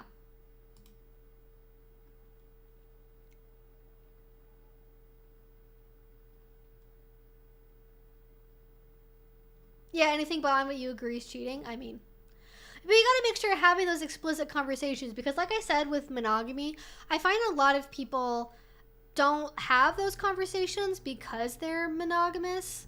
And they're like, oh yeah, everyone who's monogamous, obviously if you're monogamous, porn is cheating. Obviously if you're monogamous, having friends of the gender you're attracted to is cheating. Obviously if you're monogamous, having an Instagram account is cheating. Like, a lot of people make assumptions about what counts as cheating or not, which is just like absolutely not true whatsoever. And then if you don't have those things, if you don't have those conversations, then you can't be like, you cheated on me because I saw you looking at like a horny Instagram account. Like, no. You don't get to unilaterally decide what counts as those things. You gotta talk about it first. So, yeah. To some extent, it is your relationship agreements, but you have to make sure those relationship agreements are explicit. Oh, good question. What is the biggest controversy among the BDSM community that no one seems to mention anymore? That no one seems to mention anymore. That's hard because I feel like there's like ones that always cycle on like a regular basis, so it never really fully goes away. Like bratting and probably ABDL, like DDLG stuff, that always is like on a cycle. Like the whole time I've been in the kink community, at least, I can't speak to earlier than that, but at least since I've been in the community, it tends to always be on a cycle of like people kind of being okay with it, or like sexual BDSM as well. I feel like that kind of cycles between like BDSM is about sex, BDSM isn't about sex. Like, whatever the dominant narrative is definitely changes over time and goes back and forth. I think the main thing is, like, online. If I had to pick one that was, like, a big controversy, I don't know why I'm saying a controversy. Like, why am I saying it like Hershey? What am I doing? I don't know what's right anymore. My brain's melted. I would say the one thing that's kind of faded away that people have kind of just moved on from, there are pockets of people who will still debate about this, are like online BDSM relationships. Because especially when like you had like, to sort of give a brief history of things. You had people that, you know, obviously there was the real life community, right? There were people that were doing stuff in like San Francisco, and they were in New York, and there were clubs, and there were, you know, educational groups forming. There was like the Jugendspiegel Society. Like there was like an actual kink community forming and education starting, and people having kind of more of a sense of like, this is what BDSM is, this is what it's about, this is what we do. And then the internet comes along, right, in this really big way. And then you have people that start having these like online BDSM relationships that are really into like online role play. And they talk about being like internet collared, and like they do these like, they do certain like emoticons and stuff in their username to show that they're online collared, and they talk about how they're having real deep, but it's also like, keep in mind, like video chat and things, not a thing at this point, right? Like the most you were gonna get, unless you were meeting up in person at some point, you were gonna get phone calls, right? That was the most you could do, was you were doing phone calls and like, you know, instant messenger type stuff. So that is what, you know, caused a lot of controversy originally, is people would, you know, have all these huge debates about like, is this kind of relationship an equally BDSM relationship? Is it as BDSM as these other things? You had people that would say absolutely not.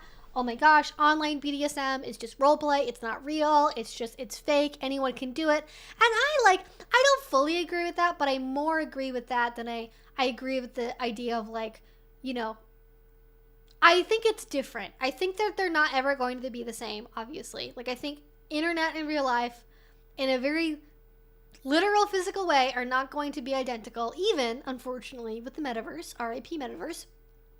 And so you have to understand they're going to be different and separate. I don't think it's lesser. I just think it's different. And having an online BDSM relationship is not necessarily going to prepare you. Oh, is my dog making her great entrance? I think I hear her sniffing at the door. One moment.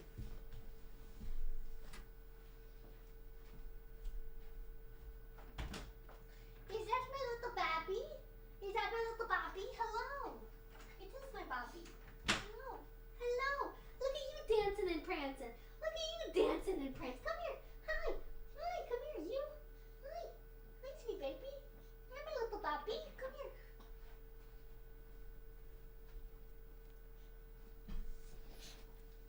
Hi, my sweet puppy. Hi, my sweet... Oh, you're gonna lick my face. Hi.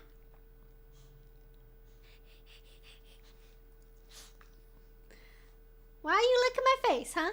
Why are you licking my face? Why are you licking my face, huh? What's up? Look at this, look at this. Hi, sweet girl. How you doing? What's up? What's up, sweetie pie? What's up, little girl?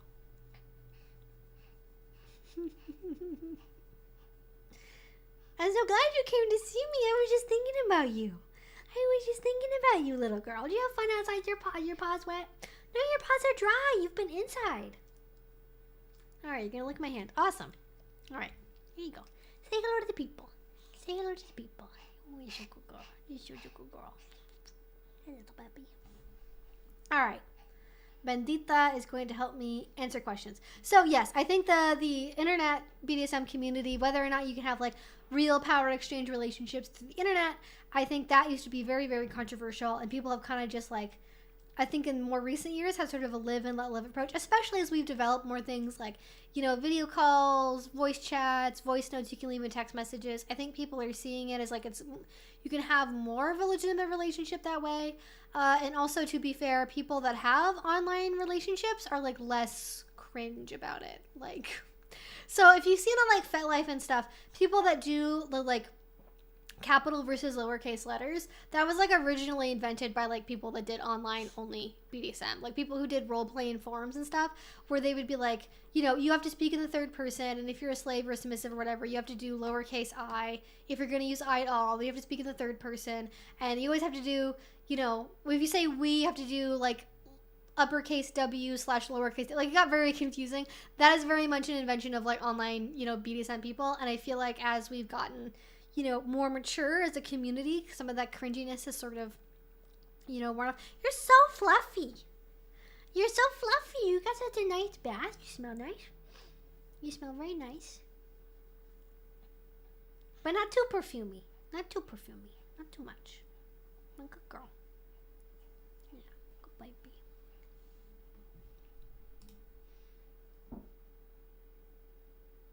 I don't know what that noise just was.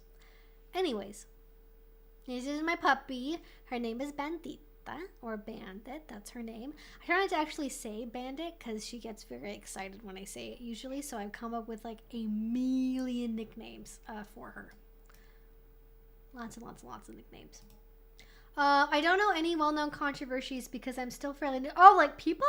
But I remember what happened with Beg for Jane. Oh, yeah. I mean, he's not really on YouTube that much more these days. He's kind of just like, I don't know what he does, actually. I don't really keep up.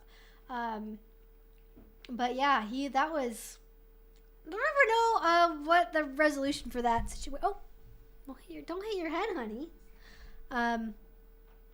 Yeah, that was definitely something that came up that, there are definitely people who are very loyal, like, followers of him that were like, oh my gosh, he didn't do anything wrong. I'm not really going to talk about the accusations in detail if you don't know what they are already, but yeah. I don't really know what ended up happening with that, you know, ultimately in the long run. But I guess he's technically still on YouTube somehow.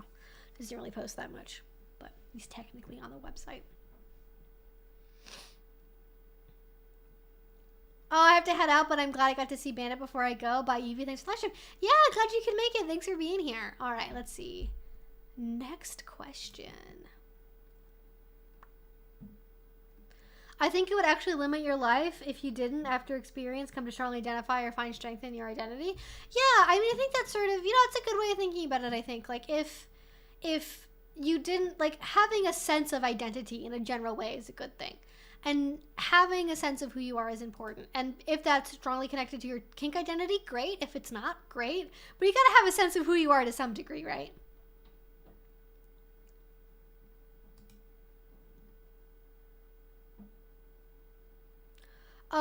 What's your BDSM hot take? No, it's funny. I just saw this, Milena Williams-Haas. There was a video that What's the Safe Word did recently when they were reacting to kinky TikToks.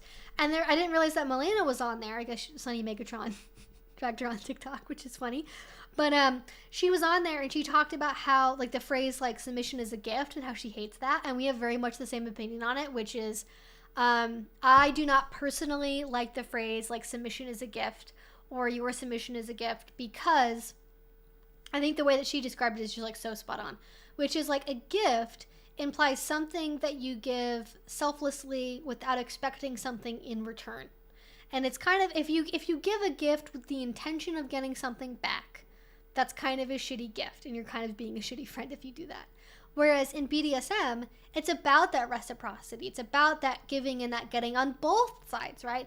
You're getting something out of it. The dom's getting something out of it.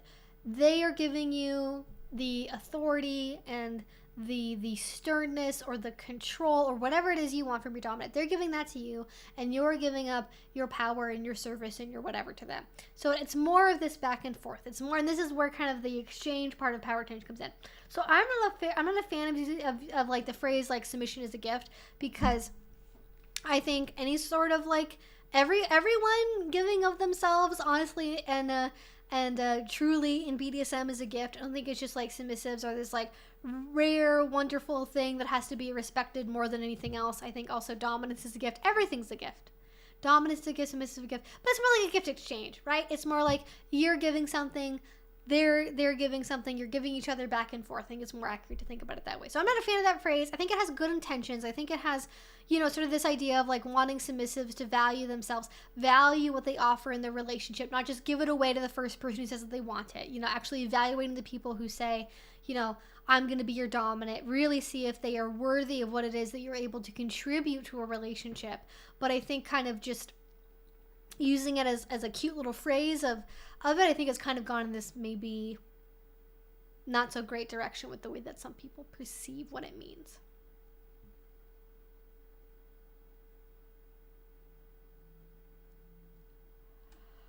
I wonder how much the moving past the lowercase I and other stuff has to do with built-in autocorrect. It probably does, actually. I hadn't thought about that. I think also people just kind of like, people that got into it later, I think, started to think it was cringe, and so they stopped doing it. Like, people also don't really do like text speech also. But that was an invention of a time when you had to like pay per character when you sent a text message. And so of course you're going to use a lot of abbreviations and lingo and slang, but when you don't have to do that because every cell phone plan ever has unlimited texting and you can, you know, email and voice chat and send DMs anywhere you want, like, it's less of a worry. People tend to text more in like complete sentences. So I think it's really sort of the loss of like text speech and text lingo in general, outside of some things like, you know, OMG, LOL, like things that have sort of, you know, had longer staying power, have stuck around. But for the most part, I think people have kind of left a lot of that behind. It's very much like a Gen X thing, I think, at this point. Like, Gen X, I think, tends to be the ones that more hang on to that because they were like, you know, teenagers and like young adults when they, you know, really got texting, so they tend to hang on to it more. But that's just me.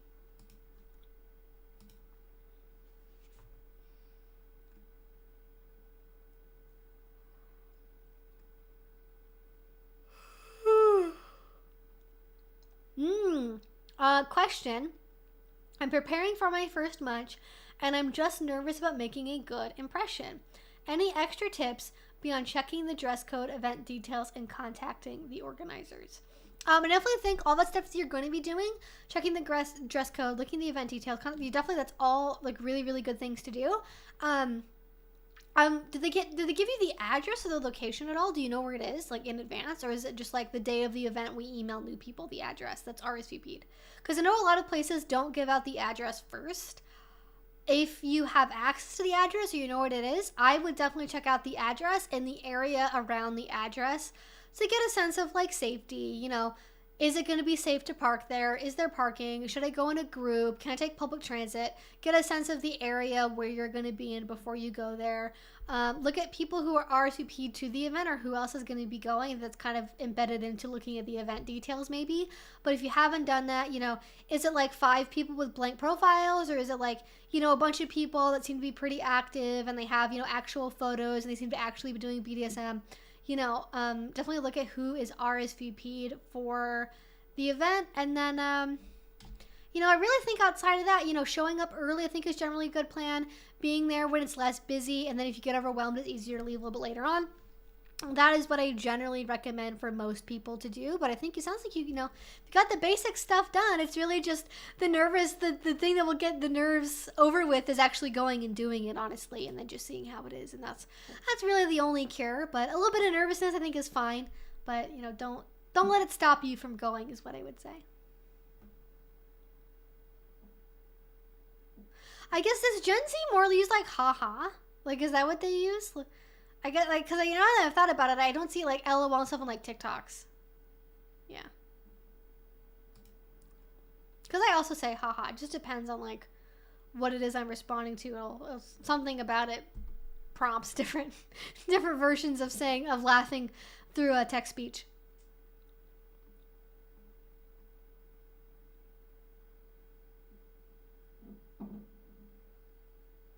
In one of Jillian's Spanish videos, she mentions the Kinsey scale, and the subtitles called it the 15 scale.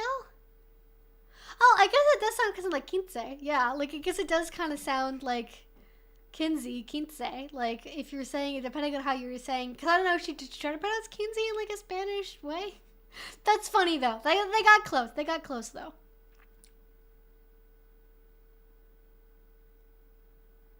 The one thing I did learn in like high school Spanish, I think, is I did learn numbers. I guess that counts as vocabulary, though. I did more or less learn that. The most Spanish I ever learned was when I actually got to study abroad. Took it like 8 years before that. Didn't learn a damn thing. Yeah, I mean, definitely there's a reason why Spanish and like all language programs take a really long time. Is because you need to develop enough of a skill base to actually go to the country where they speak the language. And then that's the real test. You know, that's more of a test than anything you're ever going to take in the classroom.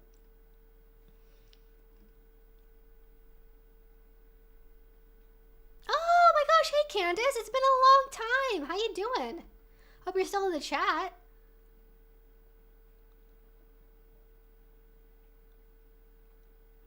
Thinking you're a submissive your entire life and then having the confidence and partner to be a dom is a very nice feeling. Yes, I think that is something, and I got a question about this, but it's sort of from the opposite direction of like, what do you do if you're, and this is not for this stream, I got on like a comment on a video, I think.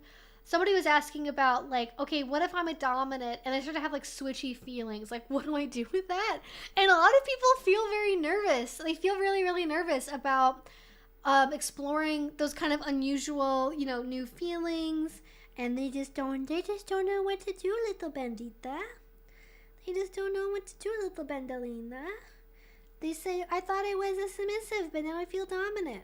Or I was supposed to be a dominant and now I feel like I want a bottom for stuff. What do I do?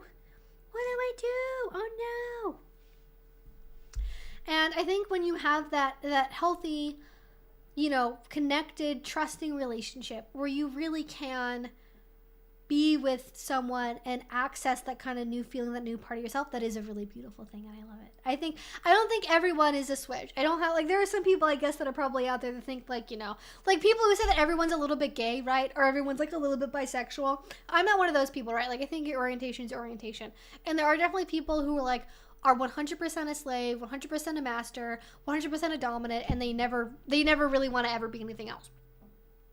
But there are some people, or with the right person, the right energy, they might not be a submissive or a dominant in a very general way, where they would submit to just anyone, or they would be a dominant to just anyone. But when you find that right person, and there's that energy, that feeling, that compatibility that just makes you go, God, I really want to hurt that guy, or God, I really wish he would step on me, or I would really love it if she would flog me, or whatever it is. That is a very, very special thing, and I think that's really awesome.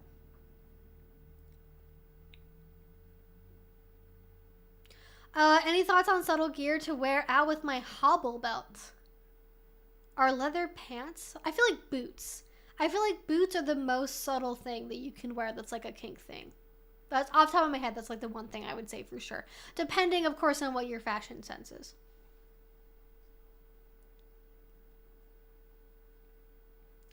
How do you know if you're a masochist? I think some people kind of know, like, before they're sort of like masochists that get into BDSM knowing that they're masochists. I'm gonna back up actually for a minute here because I'm gonna lower. Okay, it's gonna be a little loud for a second, honey. Hold on. There you go. So you can see a little bit more of my dog. I haven't even. There we go. Hi, little Babby. You're on the camera. What do you think about that, little girl? Look at your cute little pose. Okay, I gotta show you. Oh God, we're falling. Okay. Look at the little paws. Look how beautiful. Look how delicate the little paws are. Our little claws. Our little claws have been trimmed. Yes. Our little claws have been trimmed. Are we so nice and beautiful and pretty? I do give her kisses, but only because she likes them, or at least doesn't hate them. Are you gonna lay down? What are you doing? You smelling my lip gloss? Don't eat that. Don't eat my lip gloss. So how do you know if you are a masochist? Some people definitely get into BDSM knowing that they're a masochist and knowing, like, the reason I want to do BDSM is because I've had fantasies about pain and restraint or whatever else, you know, my whole life. Or one time my boyfriend spanked me and it, like, activated the sleeper cell in my brain of being a masochist. So some people know right away they're into it. Other people, it is much more of a discovery process. And I think part of it is like social conditioning, especially if you're a male submissive or a male bottom. You know, that liking pain doesn't make you less of a man and having to kind of fight that social conditioning. Or maybe you're more of an emotional masochist and you don't realize it's like an option for being a masochist. You have to be kind of introduced to the idea. Or you have to try out scenes, right? I think the number one way the most people find out what it is they really like in BDSM is trying it. Because fantasies, porn, watching other people, that can give you ideas. That can give you a baseline to start with of like, here's some things I want to start with. Here's some things I want to try out that I think I'm going to enjoy. But you never really know until you do it. And sometimes it's really a trial and error of different things, different settings, different role plays, different partners, different energies, and finding that combination that works for you. And some people are like masochists, and they like everything. If it's pain, it's good. Doesn't matter if it's their thighs, their butt, their back, a cane, a flogger, a punch, like whatever. If it's pain, they like it. Other people, it's much more particular and much more delicate, and they're like, I like domestic discipline. I like spanking. I like caning. I like, I don't know, whatever. And they have to pick out a very, very, very particular thing. And it's when you try that particular thing that you realize that you get something out of it. And some masochists are very sexual. For some of them, it is like, it's a sexual pleasure. They orgasm from pain. They directly transmute that pain into a physical pleasure sexually. Other people, they enjoy the endorphin rush from it. It's like they're thrill seekers. They also really like roller coasters or skydiving or things like that. And being a masochist in a BDSM scene does that same thing for them. Or they're like horror movie junkies, right? They like suspense movies. They like thrillers. They like horror movies. They like the really intense emotional experience of having a scene. And they like that sort of like discomfort and sitting in uncomfortable emotions and unpredictability, something they really enjoy doing like mentally. And then you have people that are into it because it's a service. It's something they're into doing because they're more power exchange motivated. And they like receiving pain and taking pain from their partner because of how it's a symbol of their relationship and their devotion to the relationship. Other people like it because they have chronic pain issues. And the one time they don't notice their hip hurting is when they're getting a flogging. The one time they don't notice how their knees hurt is when they're getting a spanking, you know, and it's a chronic pain management thing. And whether you count that as being masochism or not is kind of like individual, because it's also like it is an individual label, and you have to individually decide, does this fit with the way that I see these words and the way that I see myself? And that's very much going to be your own experience. My dog voice makes me think of Dexter from Dexter's Lab. Oh my gosh, my dog voice think about Dexter. Does it? Does it? Does it? I see your little tail going. I see that little tail going. I see that little tail going. So, really, to sort of sum it up, how you know you're a masochist is trial and error. And you really have to try different things out and really, like, be in tune with yourself. You know, write a diary entry. You know, reflect to yourself after a scene is done. How did I like this? Why did I like it? How do I feel? Do I feel better after? Do I like the pain? Do I like the restraint? Do I like the power? Like, what about the scene did I enjoy? What took away from the scene? What made it worse, right? It might be the pain is something you have to get through and endure to get to the thing you really like. Or you're doing it for secondary reasons to get to something else to achieve a different goal. And I would say that if it's like something you enjoy on its own for its own sake, that tends to be more a masochistic thing. Whereas if it's more of a secondary goal you're doing in service to something else, then masochism might not be your primary kink, but it's something that you're like willing to use as a tool, if that makes sense. All right. With that being said, I think we're ready for the grand finale. I'm going to go downstairs and get my dog's little puppuccino. Her little puppuccino. Her little puppuccino. Yes, her little puppuccino. Get down. Get down.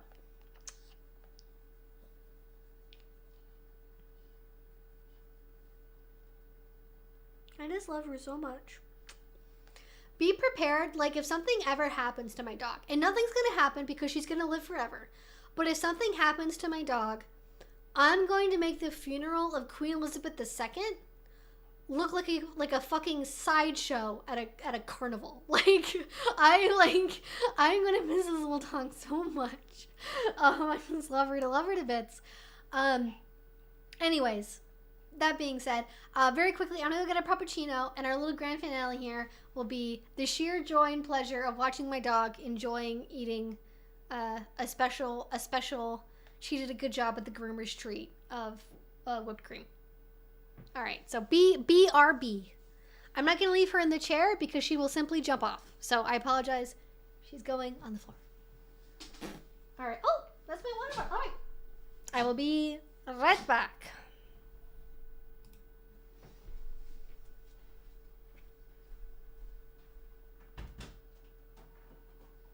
Are you gonna help me get the cappuccino? Are you gonna help me? You know what's up.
You know what's up. You're so excited.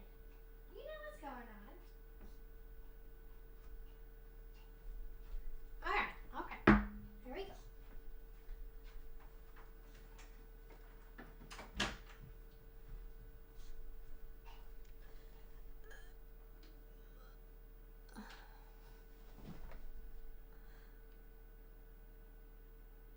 Alright, I'm back. The little paparina. You know exactly what's going on, huh? You know exactly what's going on. Okay. Alright. Are we ready? Are we ready? Alright, here's the whipped cream. She was... Oh! Careful! Don't have too much! Careful, honey.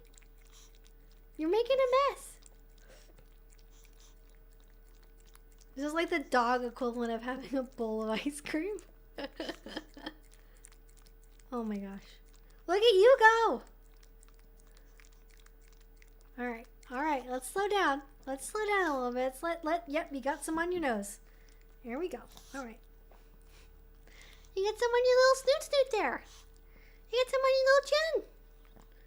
Oh my gosh, she's quivering with excitement. She's like, yes, give me. She's like, no, I want more. Give me more. Give me more of the drug. Oh my god. You're getting some on your little snoot.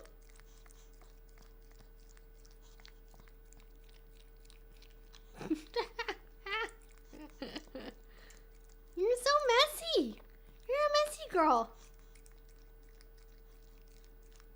She doesn't like peanut butter. She does not like the texture of peanut butter. She's not really that interested in it. Which is strange for a dog, I know. Nom, nom, nom, nom. You're looking, and now you're looking just around the bowl. Alright. That's the whole bowl. That's the whole little dish you had of whipped cream. You are done. You are done. Alright, well, thank you so much to everyone for being part of this wonderful experience of this stream, whatever this random combination of events just was. Some announcements really quickly. So before we wrap up, thank you all so much for being here. If I didn't get to your question, I do just want to shout out, because I'm terrible at promoting this and I really should be better at it. I actually have 2 Patreon accounts because of some strange circumstances that have happened. I actually have 2 Patreon accounts, and I have a second Patreon account that is just for one-on-one chats and advice. And I have put I'll put a link to it, I think, in the, there we go, there it should be in the chat. It is my second Patreon account. My head still hurts a little bit. I'm going to take a leave or something, and I want to do more work on my computer, but I think I should probably take a screen break first. Yeah, little dog. Sometimes dog lick things forever. It'll produce more of the treat. That's true. Humans do the same things too sometimes, to be fair. I know, you can still smell it, can't you? You can still smell it. Where'd it go? You ate it all. That's what happened. So I have a second Patreon account, And that is for one-on-one chats, and it can be video chats, audio calls. I do Google Hangouts, I do Discord, Zoom calls, whatever it is you guys want to do. That is the best way if you guys want to have more in-depth conversations about like relationships, you just want to talk like privately. That's the best place to do that. I currently have some spots available, which has not happened in a long time. So if you guys want to check that out, it's over there. And it's like